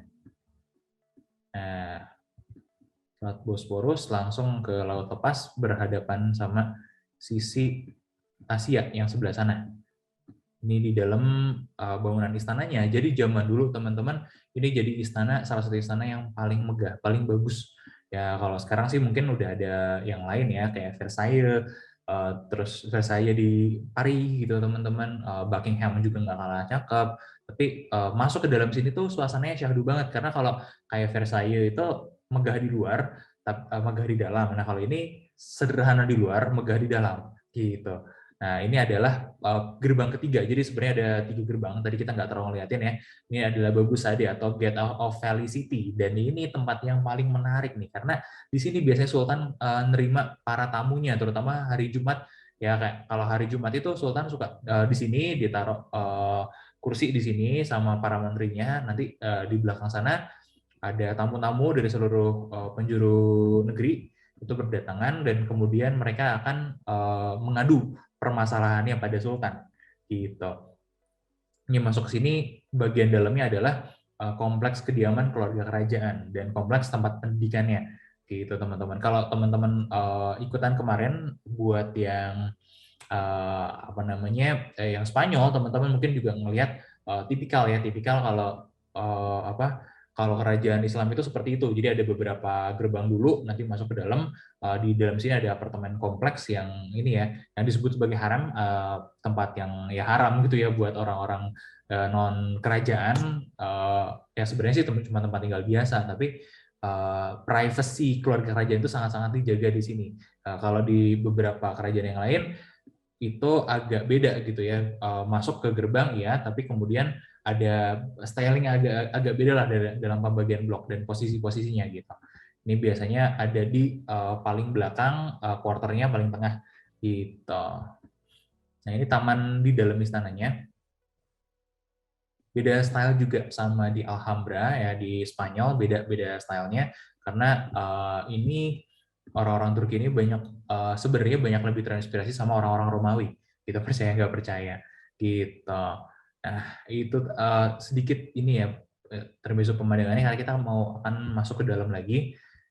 Nanti di belakang sana itu ada semacam kafetaria gitu ya, kafe lah ya. Kafenya bisa nongkrong-nongkrong sambil lihat Selat Bosporus. Nah, kita lihat nih, kita ke sebelah kanan. Sebelah kanan dulu nih. Nanti kalau dari sana udah beres, balik laginya baru yang sebelah kiri. Nah, di belakang sana nanti ada kafe buat ngopi-ngopi, mau ngeteh-ngeteh juga cantik. Ngeteh-ngeteh cantik juga boleh, mau minum coklat panas juga enak di sini ya. Kalau mau ngerasain kopi Turki di sini bisa banget, boleh banget ya. Silakan mencoba deh. Kita turun dulu sedikit, harus agak nunduk, hati-hati buat yang tinggi ya. Tapi ya lumayan ini kok, lumayan lega ya sebenarnya. Ini pemandangannya kurang lebih itu seperti ini. Polos ya, polosan kan, nggak kayak istana di Eropa yang lain yang semuanya serba ornamen yang megah gitu. Ya plus minus ya teman-teman ya, ada yang lebih suka minimalism, ada yang maksimalism gitu ya. Nah itu dia Selat Bosporus. Nah ini teman-teman, daerah sini itu tempat kerjanya Sultan. Nah kebayang ya Sultan kalau kerja itu pemandangannya langsung laut kayak gini, langsung Selat Bosporus. Nanti ngelihat ada kapal-kapal masuk, kapal-kapal dagang. Nah mau healing, Sultan mah bebas, gampang, tinggal keluar dari ruang kerjanya, duduk-duduk di sini udah healing-healing cantik teman-teman ya. Kalau lagi tergantung musim, nanti kalau mau lihatnya musim dingin banyak salju di sini. Kalau lihatnya musim panas ya ini mirip-mirip kayak gini lah. Ini musim semi ini teman-teman, pemandangan musim semi, jadi masih dingin-dingin. Nanti musim gugur banyak yang kemerahan. Ya Sultan mah bebas teman-teman. Nah ini di bawah ini ada kafetarianya nih. Nanti mau cari-cari coklat panasnya rekomen, enak.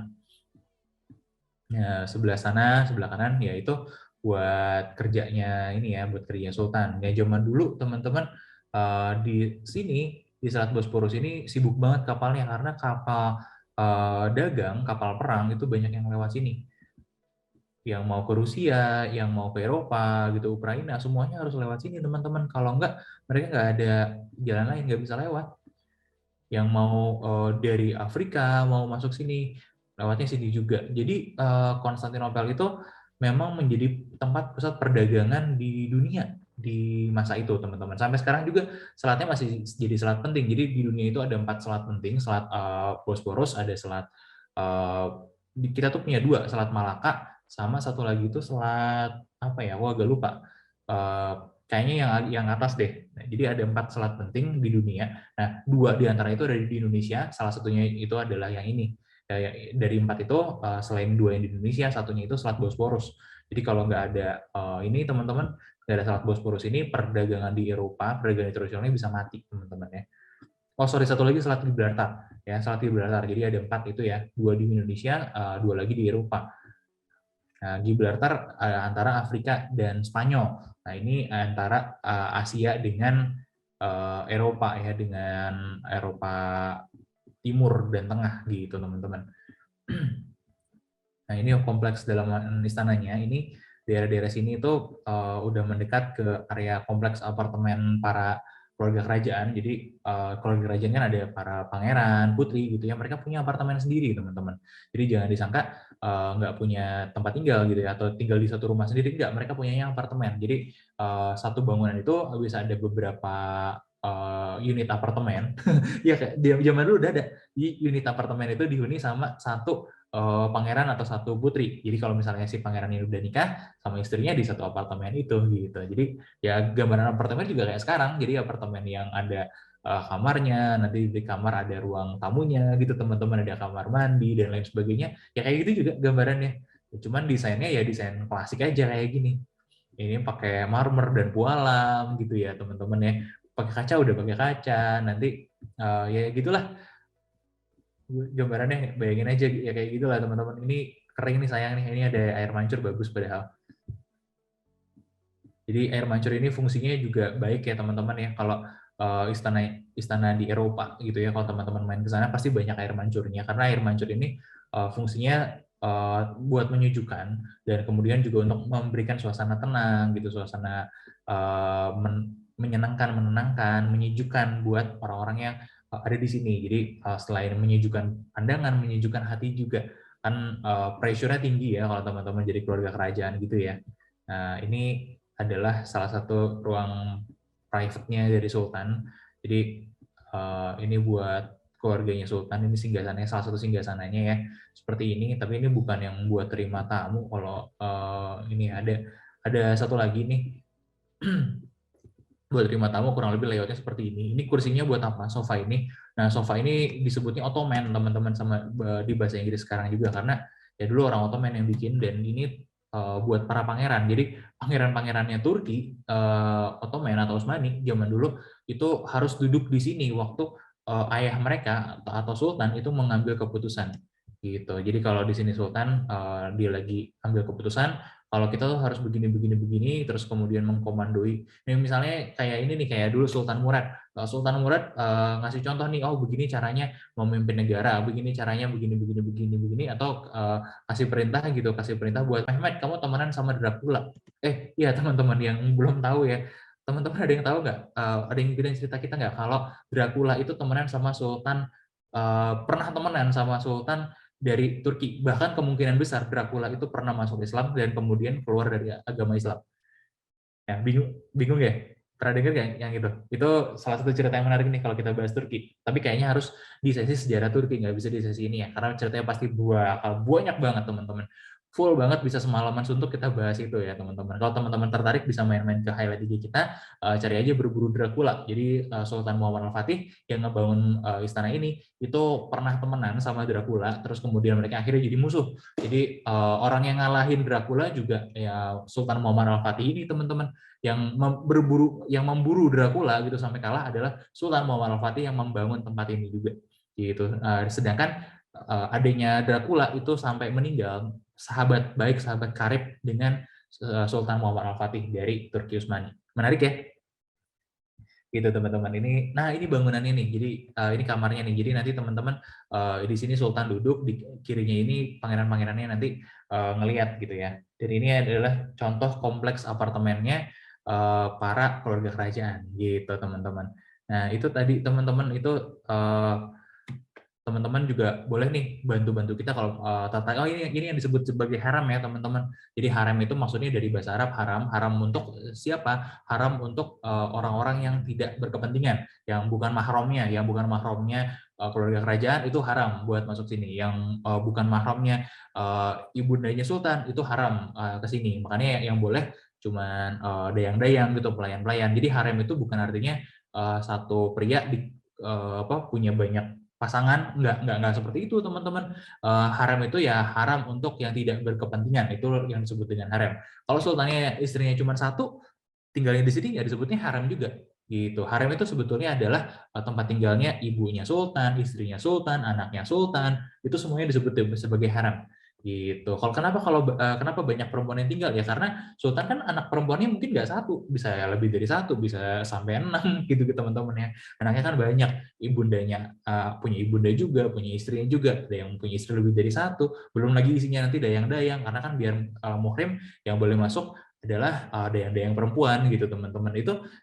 Itulah kenapa kesannya harem tuh banyak perempuan ya padahal nggak juga gitu ya. Itu keluarga perempuan Sultan dan karyawannya gitu teman-teman. Itu cerita yang mungkin agak ini ya bikin orang-orang kadang-kadang agak misleading gitu teman-teman. Dan kalau teman-teman suka terutama buat yang di TikTok nih boleh bantu-bantu kita kasih like sebanyak-banyaknya ya, kasih support kita sebanyak-banyaknya juga, boleh send gift juga dari teman-teman ya, dan teman-teman yang nonton di Zoom tenang aja karena kita masih ada satu materi menarik lagi yaitu pembahasan tentang siapa pendiri mall pertama di dunia. Nah, sambil teman-teman berpikir siapakah pendiri mall pertama di dunia, kalau teman-teman bisa tebak, boleh tulis di kolom chat. Aku izin minum dulu sebentar ya.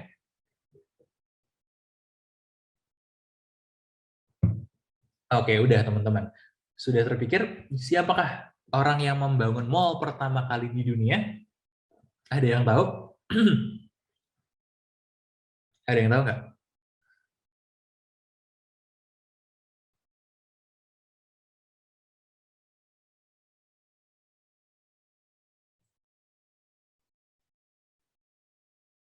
Nggak tahu kalau namanya ya. Nah, orangnya masih sama kayak tadi. Ya dari tadi pembahasan kita malam ini adalah Sultan Muhammad Al-Fatih. Ya, yang berburu Dracula dia, yang naklukin Konstantinopel juga dia, yang bikin Konstantinopel maju juga dia, yang bangun Istana Topkapi juga dia, dan yang bangun mall pertama kali di dunia juga Sultan Muhammad Al-Fatih. Nama mallnya adalah The Grand Bazaar. Nah, ini mall yang zaman dulu nih, konsep mall yang kayak kita kenal.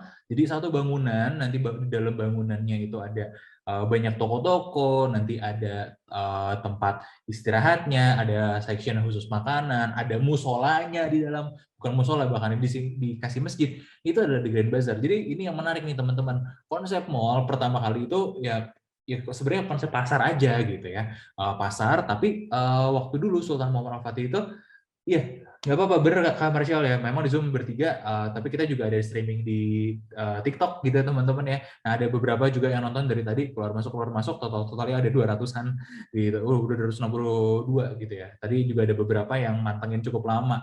Ya mungkin karena masalah koneksi naik turun, ya seperti itu ya. Nah, jadi aku juga nunggu jawaban dari teman-teman di TikTok juga tadi ya. Nah, ini di Grand Bazaar ini teman-teman dulunya dibikin dengan pemikiran kalau Konstantinopel itu kan pusat perdagangan. Nah, pusat pelabuhan, pusat perdagangan, maka butuh satu tempat perekonomian yang proper, yang nyaman gitu ya buat orang-orang yang belanja. Makanya dibikin si pasarnya itu bangunan permanen. Kalau zaman dulu bangunan tenda teman-teman, mau di Eropa, mau di Asia, teman-teman boleh lihat deh sampai sekarang banyak yang pasar tradisionalnya pakai terpal aja, pakai tenda gitu. Nah, di sini dibikin nyaman dengan sirkulasi udaranya yang baik, yang sejuk. Ya, kalau musim dingin juga hangat. Jadi orang-orang yang belanja juga tidak ya nggak inilah nggak benar-benar bisa dimanjakan banget gitu ya. Nah, itu adalah di Grand Bazaar ini. Ini zaman dulu kayak gini teman-teman. Kalau zaman sekarang bentukannya kayak gimana? Kayak gini masih mirip banget. Bedanya apa? Bedanya cuma barang dagangannya. Kalau zaman dulu banyak pakaian-pakaiannya ya pakaian muslim gitu teman-teman ya. Karena standar fashionnya saat itu yang jadi mainstream adalah pakaian-pakaian muslim. Sedang kalau sekarang itu ya pakaian-pakaian modern dan tas KW, mohon maaf ya. Tapi banyak banget sebenarnya barang-barang yang lain. Kita bakal ngintip-ngintip. Nah, nanti kalau udah ngintip-ngintip di sini, plus aku mau kasih satu rekomen makanan di sini teman-teman ya. Nggak exactly di dalam, tapi masih di kompleks ini juga. Ya sangat rekomen lah pokoknya. Kalau teman-teman mau, silakan diklik linknya atau scan QR code buat ini ya ke videonya. Aku kasih waktu sebentar aja deh sampai ini ya sampai kita ke mana ya? Itu nanti. Nah, kita coba masuk ke dalam deh buat lihat-lihat si Grand Bazaar-nya ini seperti apa. Oke, ini dia nih Grand Bazaar. Nah, ini pintu masuknya teman-teman. Sekarang juga ada pengamanan gitu ya, buat apa namanya, buat semacam sterilisasi.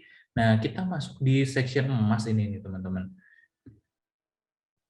emas dan silver, jadi ada bagian yang khusus jualannya perhiasan gitu teman-teman.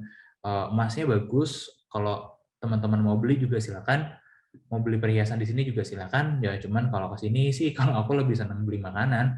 Nah, cari khas aja ya. Kalau makanan itu banyak, ada makanan khas Turki, cemilan-cemilannya, kebabnya dan lain sebagainya. Kemudian ada apalagi ya di sini tuh ada ya pakaian jelas, kemudian kebutuhan-kebutuhan banyak banget.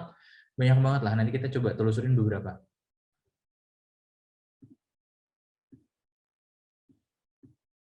Itu pakaian tuh udah mulai kelihatan ya, dan ini penting banget buat kita tahu masuk dari pintu nomor berapa, karena kalau kita salah masuk itu deritanya lumayan teman-teman ya, deritanya lumayan. Kalau salah masuk kita bisa apa namanya, kita bisa nyasar ya, bisa-bisa sampai sore gitu, sampai malam nggak bisa keluar dari sini. Jadi kita penting banget buat hafalin pintunya tuh. Kalau nggak salah ada berapa ya, ada sekitar 50 lebih, I think 50 lebih pintu, jadi benar-benar harus hati-hati pilihnya apa. Nah itu makanan tuh kita cari Turkish Delight gitu, kayak gitu di sini. Ada banyak lagi nanti, cari teh juga ada teh macam-macam, teh macam-macam, kopi, tehnya juga ada teh buah, ada teh sayuran, ada teh yang buat berbagai macam penyembuhan. Jadi orang Turki juga senang teh. Nah tehnya juga ada teh yang untuk kesehatan, kebutuhan-kebutuhan kesehatan tertentu, kayak misalnya teh untuk stamina pria misalnya, atau teh untuk kesuburan dan lain-lain sebagainya, ada juga di sini. Jadi tehnya ya macam-macam aja gitu. Ini sebagian lagi buat ini ya,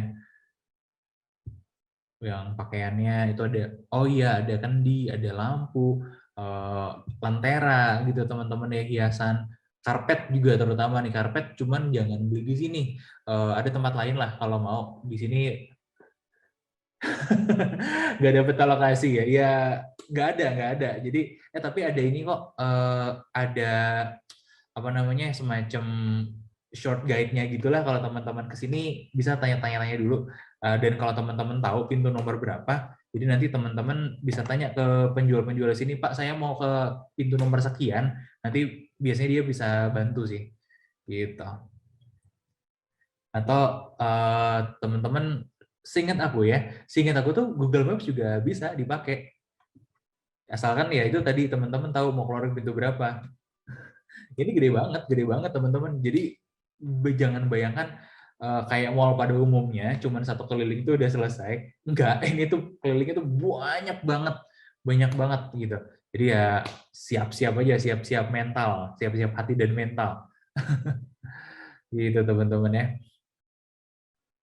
Oke, kayaknya udah dulu ya, karena isinya sih begitu-begitu aja. Nanti ini deh, terus aku kasih beberapa tips lagi nih, kita udah keluar nih. Nah di luar pun sebenarnya masih banyak tukang-tukang jualan seperti ini. Itu pengembangan zaman sekarang pasarnya, jadi banyak ruko-ruko yang jualan barangnya juga banyak yang setipe sih sebenarnya sama di dalam, tapi ya namanya juga pusat perekonomian, banyak sekali sih yang jualan. Sama kayak teman-teman ke pasar baru gitu teman-teman ya, atau apa ya, pasar apa lagi ya kalau di Malai itu, apa ya namanya ya, atau ke apa, ke Thailand tuh, jadi lupa namanya, Chatuchak ya, kayak gitulah teman-teman bayangannya kalau main-main ke sini gitu.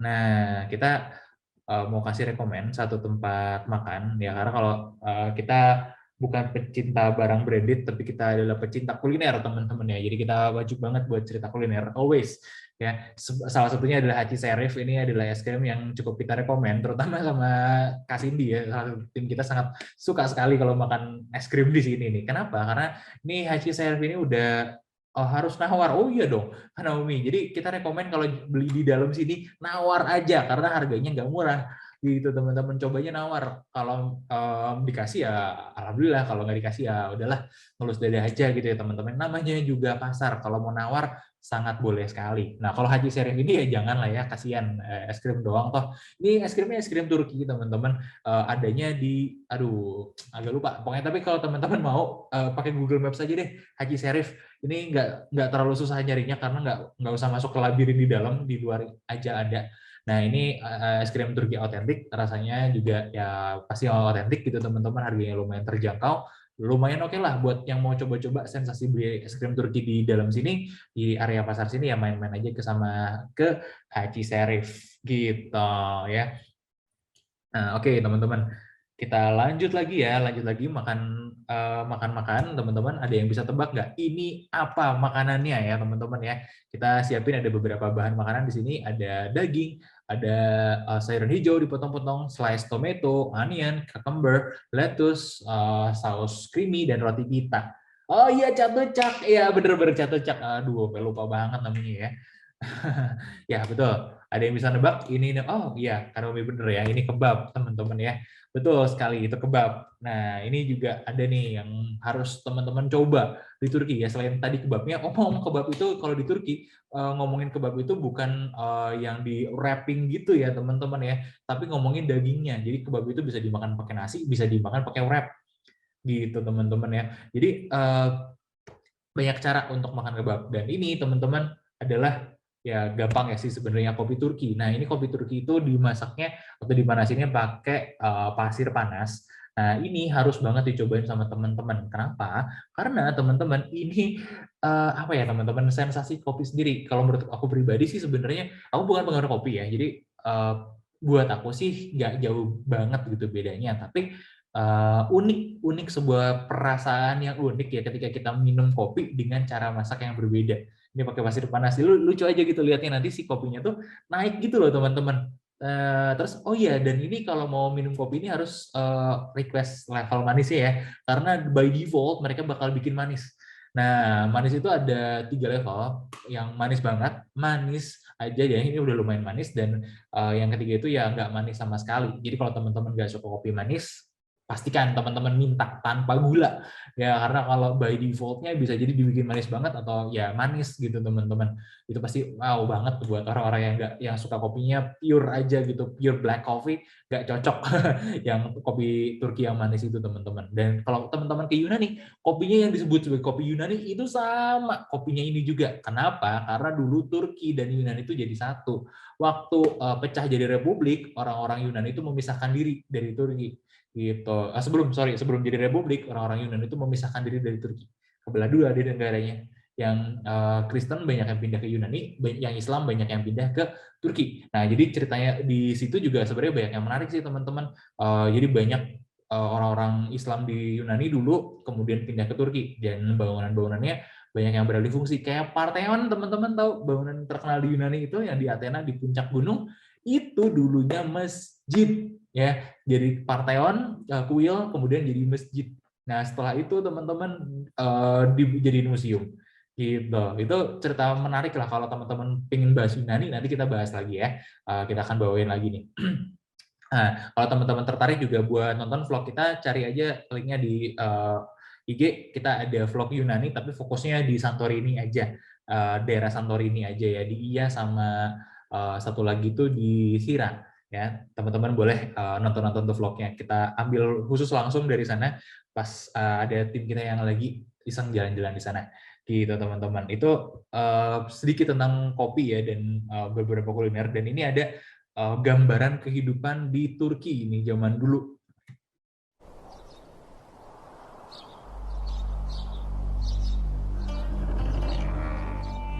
Selamun aleyküm.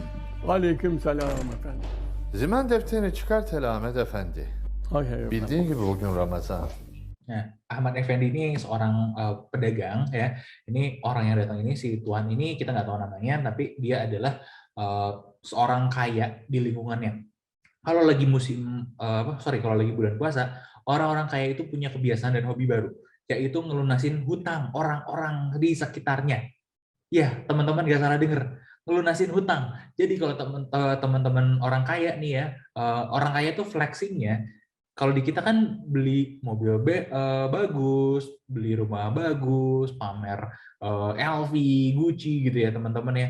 Kalau di Turki zaman dulu flexingnya adalah dengan banyak-banyakan ngelunasin hutang orang. Jadi kalau teman-teman punya hutang dan tetangga teman-teman kaya, tenang aja, tungguin bulan puasa. Nanti ada orang kayak gini datang, Hunkar itu tuan ya, tuan atau tuan, nyonya gitu ya, saya mau nanya ada buku catatan utang nggak? saya mau bantuin tuan. Ini yang dikasih apa? Yang dikasih itu mas, koin mas. Ya dinar dirham biasanya. Osmanlı'da Ramazan günlerinde zenginler, hiç tanımadıkları insanların borçlarını öder, kimi borçtan kurtardığını bilmezdi. Dur güzel evladım. Kapatma kapıyı. İftar bitene kadar bir gelen olur belki. Gel. Ramazan boyunca iftar vakitlerinde kapılar açık tutulurdu. Allahu Ekber, Allahu Ekber. Allahu Ekber. Buyurun efendim buyurun. Hoş geldiniz, sefalar getirdiniz. Böylece yolda kalan ve ihtiyacı olan herkes istediği eve girer, iftar sofrasına dahil olurdu. Bayramlıklarıyla sokakta gezen çocuklara Arife Nah, teman-teman, ini menarik nih.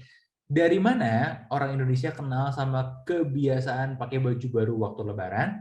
Jawabannya dari orang Turki, teman-teman ya. Karena percaya nggak percaya, suka nggak suka, Turki lah yang banyak punya andil dalam penyebaran agama Islam di Nusantara. Jadi zamannya zamannya Turki itu kan paling panjang 800 tahun ya, kekhalifahan Turki Utsmani, dan hubungan dengan Nusantara itu sangat baik sekali sebetulnya. Jadi banyak di waktu Belanda datang ke Indonesia pun Turki itu sampai nempatin konselat jenderal, kedutaan, sampai bantu senjata, bantu perjuangan orang-orang di Indonesia. Jadi paling terkenal itu ceritanya orang-orang di Aceh, tapi sebenarnya banyak bukan di Aceh doang gitu ya, dibantuin sama Turki untuk melawan Belanda. Itu sebetulnya salah satu cerita kenapa perlawanan orang-orang Indonesia itu bisa super dahsyat banget sama penjajah Belanda, karena ada support dari luar negeri, jangan salah. Nah, supportnya dari mana? Dari Turki, teman-teman. Gitu. Nah, ini teman-teman ceritanya ada kebiasaan orang Turki yang akhirnya keserap juga sama orang Indonesia, yaitu pakai beli baju baru waktu lagi Lebaran. Çocukların bu bayramı gönlünce yaşasın Arif Efendi. Allah razı olsun. Cümle. Osmanlı'dan gelen Arife çiçeği, çocukların sabırsızlanarak giysilerini bayramdan bir gün önce Arife günü giyerek dolaşmasına denilirdi.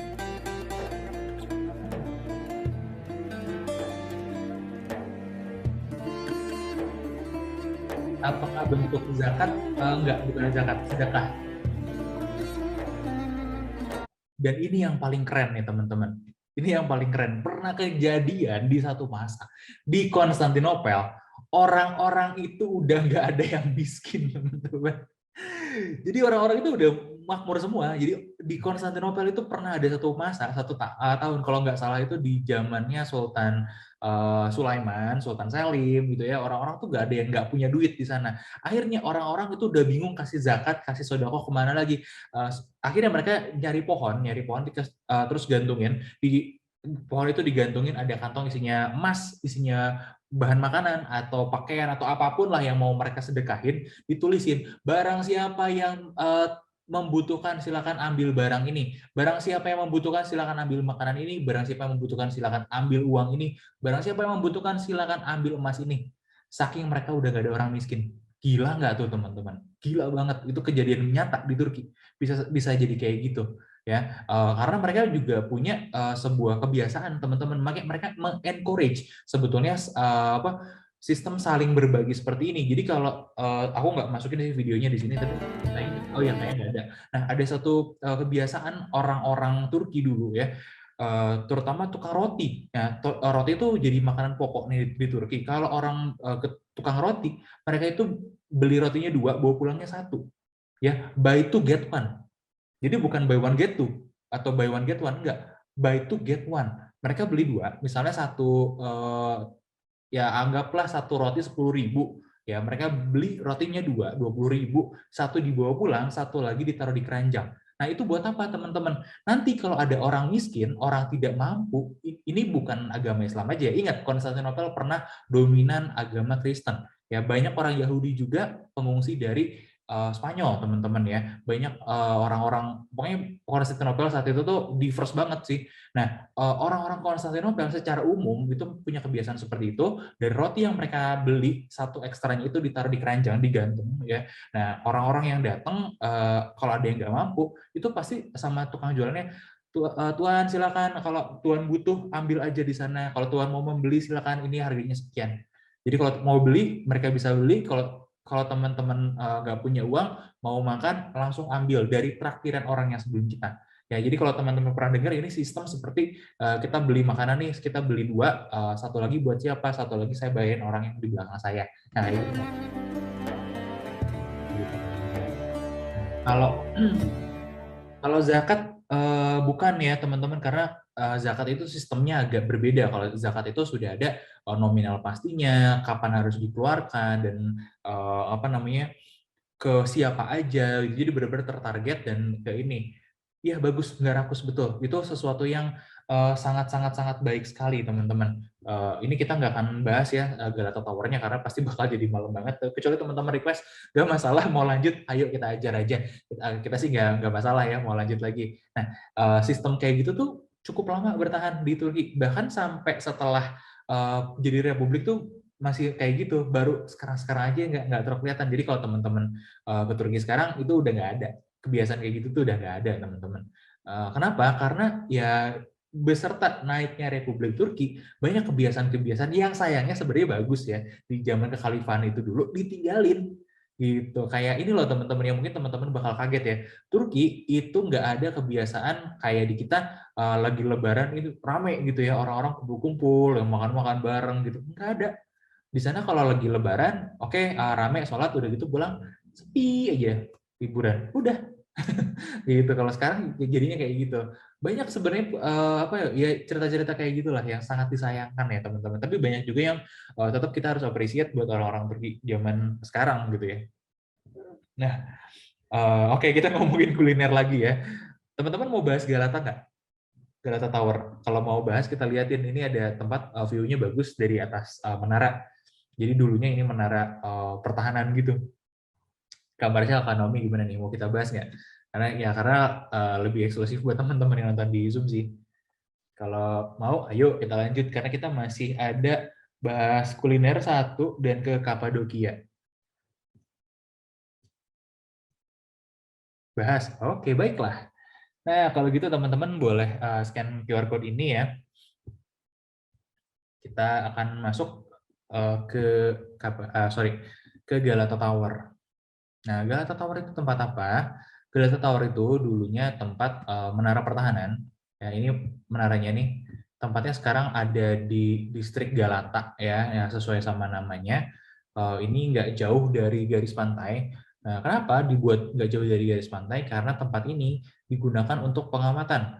Nah, pengamatan ke arah laut. Kalau ada apa-apa, nanti di sini teman-teman ada satu zaman dulu nih ya, masih zaman Romawi, ada satu rantai panjang itu terbentang dari ujung Golden Horn sampai ke sini teman-teman. Jadi sorry ini kan ini di Golden Horn sebenarnya ya, ini di Golden Horn sampai satu lagi di sisi Asianya. Nah, rantai ini nanti digunakan untuk menjegal kapal-kapal yang masuk, dan rantainya itu sekarang dipajang di sini nih. Jadi kalau ada perang, si rantai itu dinaikin. Dan kapal yang zaman dulu kan kapalnya masih pakai kapal kayu ya, nggak ada yang bisa lewat. Mereka langsung hancur, kapalnya kepotong jalurnya sama si rantai raksasa itu. Nah, sekarang si Galata Tower ini jadi museum. Dulu waktu zamannya Turki Utsmani sempat jadi menara pengamatan kebakaran. Nah, jadi dulu udah nggak ada orang-orang yang nyerang lagi ke selat sini. Nah, yang yang diamatin juga udah nggak ada, si rantainya juga udah nggak dipakai semenjak keruntuhan Romawi. Nah, makanya digunakan untuk lihat kebakaran karena zaman dulu kan masih rentan kebakaran juga ya di sini. Makanya butuh satu tempat tinggi untuk memantau titik-titik api. Nah, nanti kalau udah ke spotnya titik apinya, langsung dikoordinir pemadam kebakaran bisa ke sana kemari. Nah, sekarang pemadam kebakaran udah nggak di sini. Di bawahnya itu ada kayak semacam apa ya? Ya kalau kita bilang kafe atau bar lah ya. Dan di atasnya itu ada resto. Restonya ini rekomen nih kalau mau ke sini. Kenapa? Karena pemandangan kayak begini.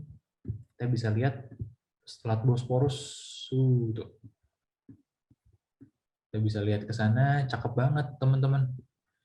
Pemandangannya bisa ya hampir 360 derajat Istanbul atau Konstantinopel tuh kita bisa lihat seluruh landscape-nya kelihatan ya, bukitnya, nanti gedung-gedungnya gitu ya, tempat-tempat masyhurnya itu hampir semuanya kelihatan dari sini. Gitu. Itu salah satu kelebihannya. Dan di ini kan lantai paling atas ya. di bawahnya ada apa namanya? Ada museumnya.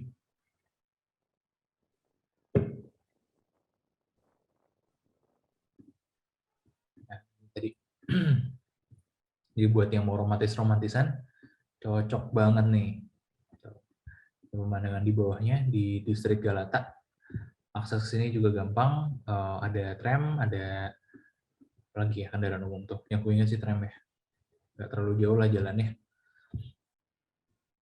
Oke, itu tadi teman-teman Menara Galata. Nah, di sini kita bahas apa? Kuliner lagi ya, karena kita suka kuliner. Teman-teman mungkin ada yang tahu sama Salt Bae. Nah, Salt Bae ini orang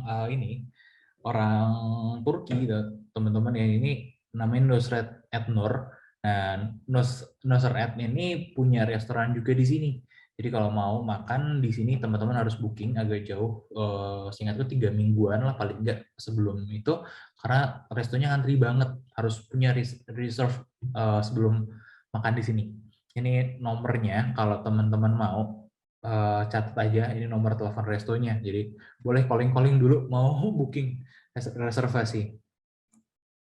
Gitu. Ini si Salt Bae nih, kalau teman-teman nggak tahu, ini mukanya nih Salt Bae. Jadi banyak banget seleb-seleb yang numpang, bukan numpang sih ya, yang makan di sini karena katanya ya aku belum pernah makan di sini ya, karena kalau buat makan aku kan suka yang mahal-mahal sih. Tapi kayak next time kalau sini lagi pengen coba juga sih, karena Kabita juga gitu ngelihat orang banyak yang nanyain kan, lama-lama cari cerita-ceritaannya, oh iya juga nih kayaknya enak juga nih. Gitu. Ini orangnya ya, kadang-kadang memang dia lagi di sini, kalau kita hoki kayak nanti di video yang kita liatin, kita bisa dilayanin langsung sama si owner restorannya. Yuk, let's go, kita lihat yuk gimana suasana.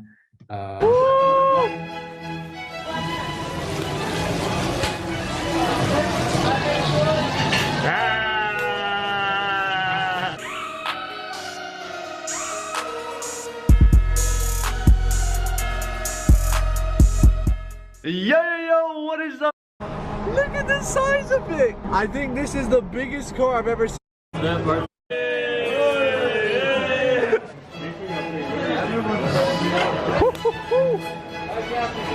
And the sushi has finally been made, guys. Ta-da! Yo, my man's got them touches right there. Hey, this is how much Rashid loves the sushi right now. Is the second one just as good? I don't know what you said, but it sounds good. Batty's the plug. He got it hooked up tonight. You already know. Woo!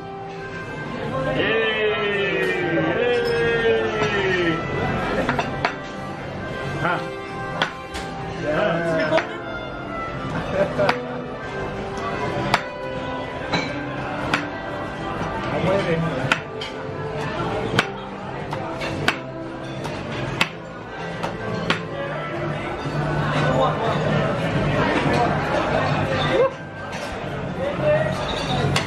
What do you think, vlogs? This is lit right now. Woo!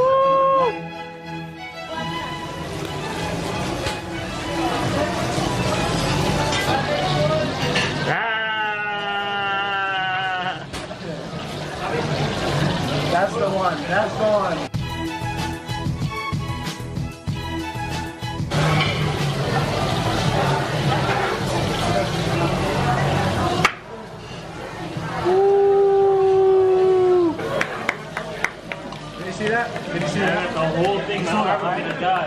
Nah, itu tadi teman-teman ya, makan di tempatnya Salt Bae.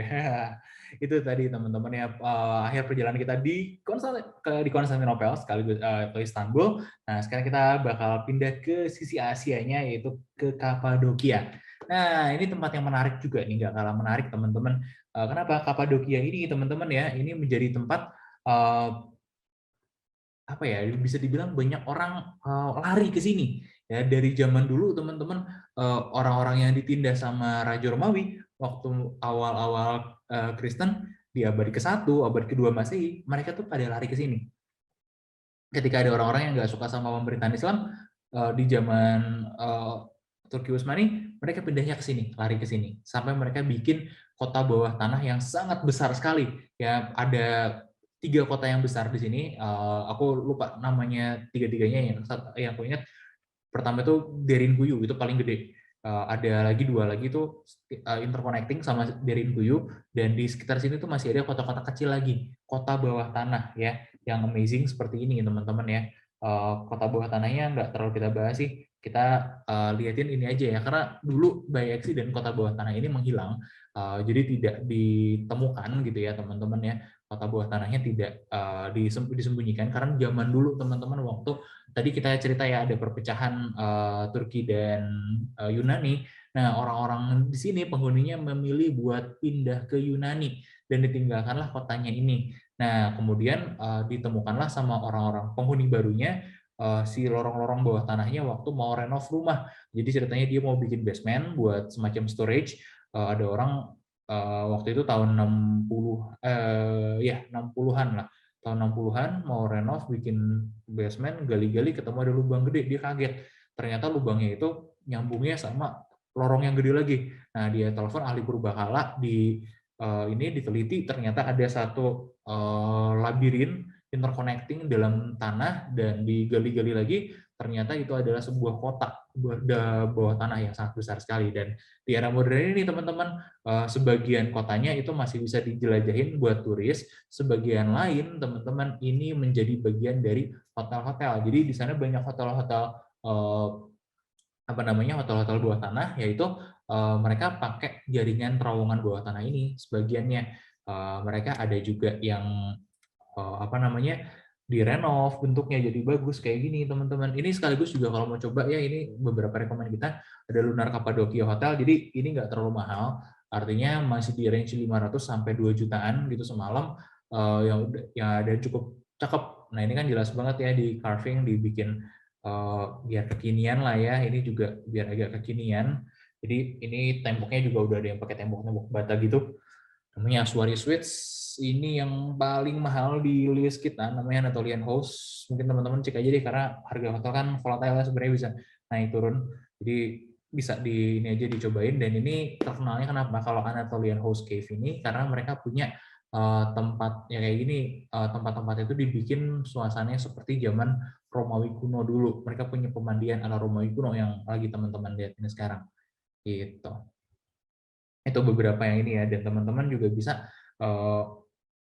ikut breakfast di restonya yang biasanya ditaruhnya di atas. Ini pemandangannya langsung arah ke lembah. Nah, ini di sini teman-teman bisa ngelihat banyak sekali pemandangan seperti ini nih. Nah, balon-balon udara terbang gitu ya. Kalau boleh rekomend sih cari restonya yang ada open top-nya, jadi biar fotonya nggak ketutup sama atap gitu. Teman-teman bisa foto kayak gini bebas ya, walaupun mungkin teman-teman nggak makan di meja yang ini, bisa nebeng foto gitu teman-teman ya. Kan sayang ya kalau udah ke sini tapi fotonya nggak maksimal gitu teman-teman. Jadi buat teman-teman yang takut ketinggian, ini kita lebih rekomend daripada naik tinggi-tinggi, mendingan ini aja deh, mendingan ke sini aja ya. Temboknya bolong-bolong bekas apa? Tempat tinggal, betul. Jadi ini memang dipahat gitu teman-teman ya, buat jadi tempat tinggal si tembok-temboknya ini. Nah, ini bolong-bolong ini ada yang bolong kemudian jadi jalan, bolong jadi ruangan, atau jadi ventilasi. Nah, yang di atas-atasnya ini, bolong-bolongan paling atas ini nih, ini semuanya ventilasi. Makanya disebut sebagai fiery chimneys atau cerobong asap peri. Jadi hampir seluruh gunung di sini itu semuanya bolong-bolong, dipakai buat tempat tinggal. Dan nanti ini sebagiannya ada yang connecting ke bawah tanah. Jadi nggak cuma sekedar di atas ini aja. Ini kan masih di atas ya teman-teman ya. Nah, ini nggak cuma di sini aja, tapi ada yang connect-nya sampai ke bawah tanah. Ventilasinya itu terus panjang sampai ke bawah tanah, nanti ketemu sampai beberapa kilometer lagi dari sini. Hebat ya. Nah, ini kita lihat lagi sedikit ya buat ini ya. Ya, buat foto-foto rekomennya ya, seperti ini. Gitu teman-teman. Oh, kalau ada yang mau nih, kita masih ada pemandangan pamungkasnya buat coba-coba di sini nih teman-teman, ikut ngerasain terbang pakai balon udara di Cappadocia. Oke, udah siap?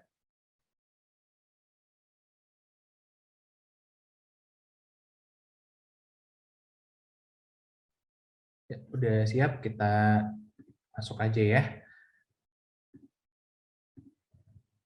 Mari kita menikmati balon udara di Kapadokia.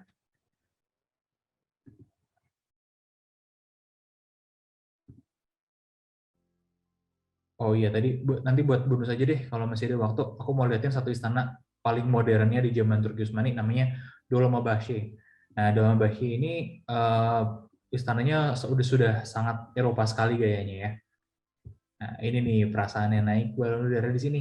Naiknya dari level tinggi segini, teman-teman. Jadi ya deg-deg ser juga. Takut apa? Takut nabrak nih. Nabrak si fire chimneys-nya.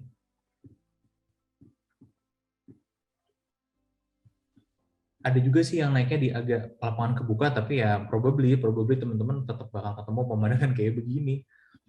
Deg-deg ser juga kan.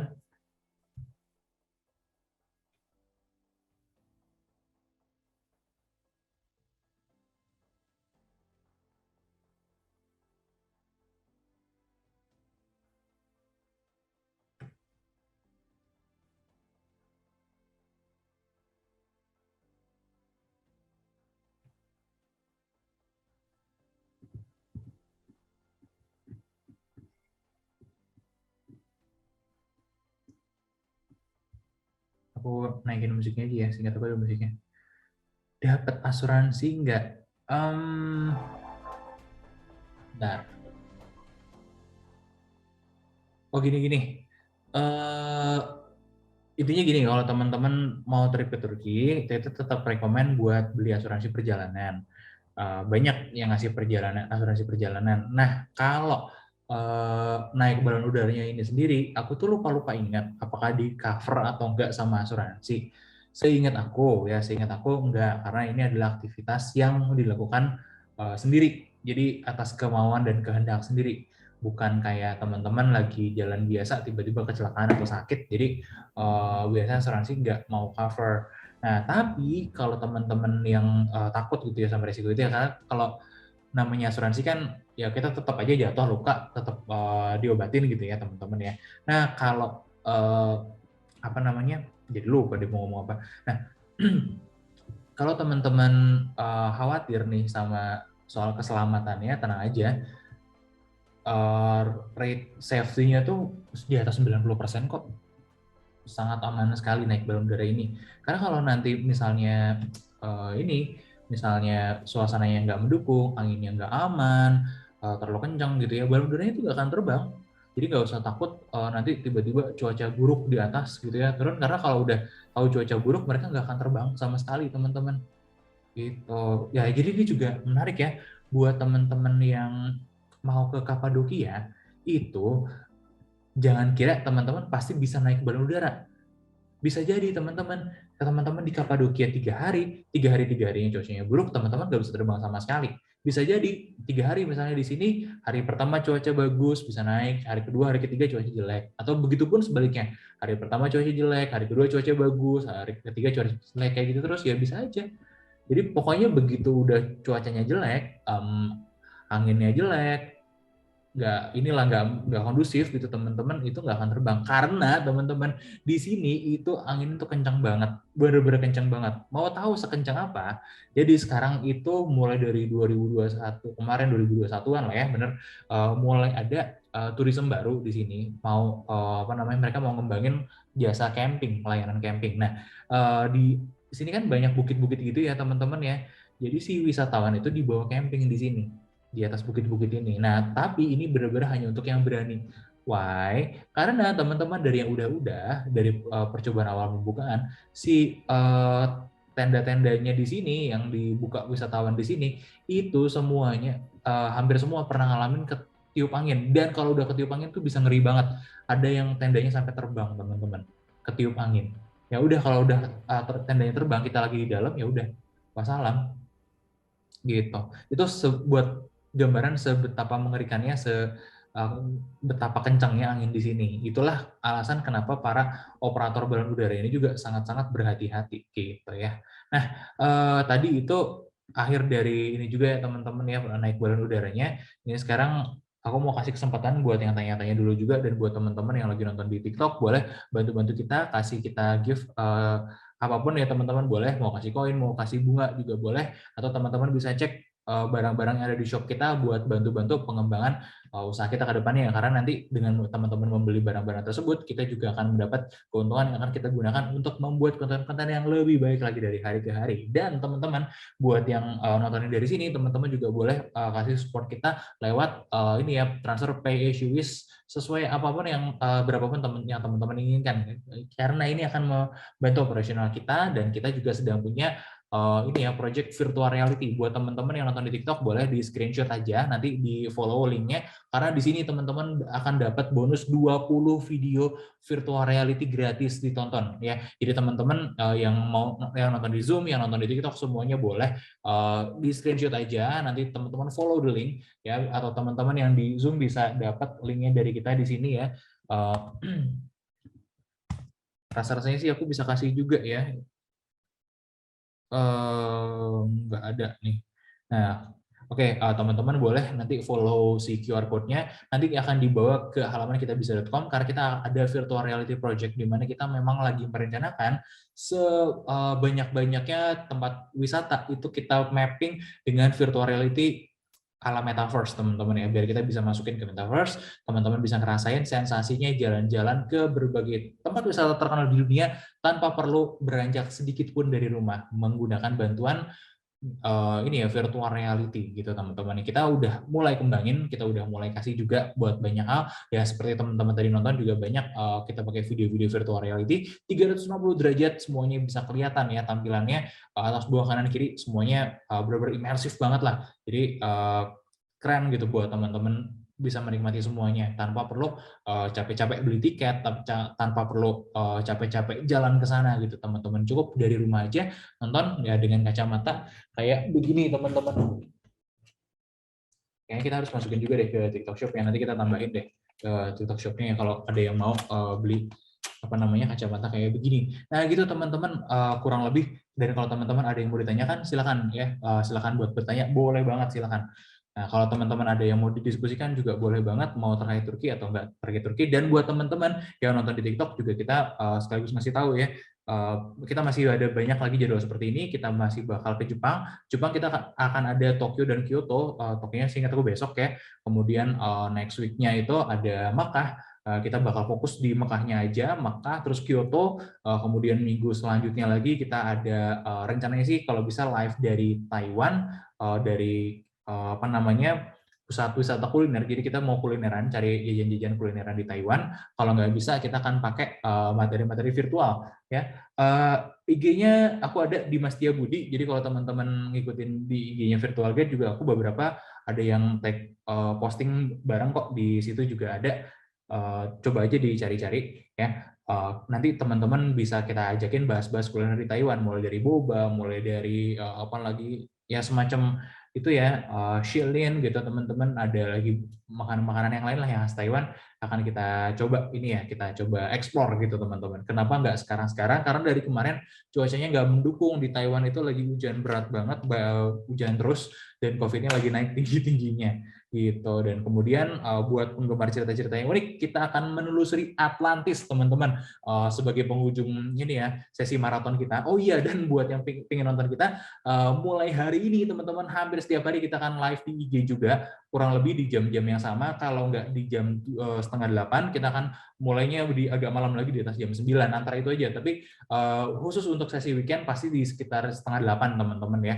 Nah, buat yang hari-hari biasa kita ada banyak materi-materi yang lain, tapi memang akan banyak ke arah live shopping juga kalau di TikTok ya.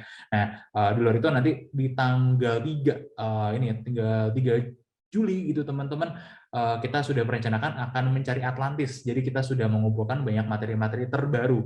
Di mana teman-teman kita percaya kalau Atlantis itu sudah ditemukan. Jadi kita menemukan satu tempat dengan deskripsi sangat mirip sekali dengan Plato. Ya, jadi kita akan cari Atlantis dari berbagai macam literatur, berbagai macam versinya, sampai versi paling mutakhir ala kita. Gitu. Di manakah Atlantis berada? Kita akan temukan nanti bersama-sama ya. Finding Atlantis di tanggal 2 atau 3 Juli, teman-teman bisa cek aja pendaftarannya di web kita. Buat yang belum daftar, kalau yang udah daftar tinggal ditunggu aja ya linknya. Gitu teman-teman. Oke, dari teman-teman yang lagi nonton di Zoom ada pertanyaan, atau teman-teman yang lagi lagi nonton di TikTok juga apakah ada pertanyaan? Boleh silakan di komen-komen aja teman-teman ya. Gitu.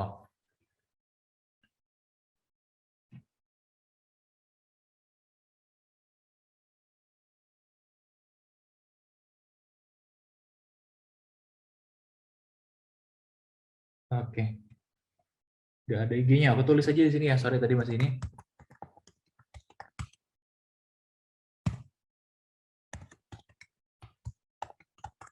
Jujur aja kalau IG pribadi udah jarang buka teman-teman ya, karena lebih sering di IG ini aja, IG virtual guide aja. Gitu. Oke, kalau udah teman-teman, mungkin aku mau mengingatkan lagi, kalau boleh sih teman-teman, kita mau request support-nya untuk pay as you wish-nya teman-teman, bantu kita untuk memaksimalkan semua potensi yang ada ya, biar kita bisa kasih yang terbaik buat teman-teman ya. Dan teman-teman thank you banget ya udah datang hari ini. Memang nggak seramai biasanya, tapi kita ngerti kok. Karena memang belum sempat ini ya, belum sempat sangat jor-joran sekali. Promosinya, eventnya ya, kita malum juga, malam minggu pasti banyak yang udah jalan-jalan dan lain sebagainya gitu teman-teman. Thank you banget semuanya buat yang udah bergabung, thank you banget buat keseruannya bareng-bareng. Mudah-mudahan malam minggu teman-teman menyenangkan. Selamat malam, selamat beristirahat. Oh iya, thank you Marshall. Aku lihat juga tadi notifikasinya, nanti balasku fallback ya. Ini kita selesaiin dulu live TikToknya. Nah, kalau untuk di TikTok kita masih ada lanjutannya, tapi mungkin aku izin dulu ini ya buat teman-teman yang di Zoom. Kak Naomi, Kak Marshall, aku mau izin untuk close room-nya. Thank you banget buat kesempatannya. Stay healthy dan stay awesome. Oke, sampai ketemu di sesi-sesi selanjutnya. Kita masih ada besok, minggu depan, dan minggu depan lagi sampai seterusnya, teman-teman ya. Aku sebagai host, single host ya, teman-teman yang bantuin hari ini. Izin undur diri, ditunggu kabar-kabar dari kita selanjutnya. Wassalamualaikum warahmatullahi wabarakatuh. Dan room-nya akan kita close dalam hitungan ketiga. Oke, teman-teman, selamat beristirahat. Dalam hitungan ketiga, 1, 2, 3, sampai ketemu lagi. Bye-bye.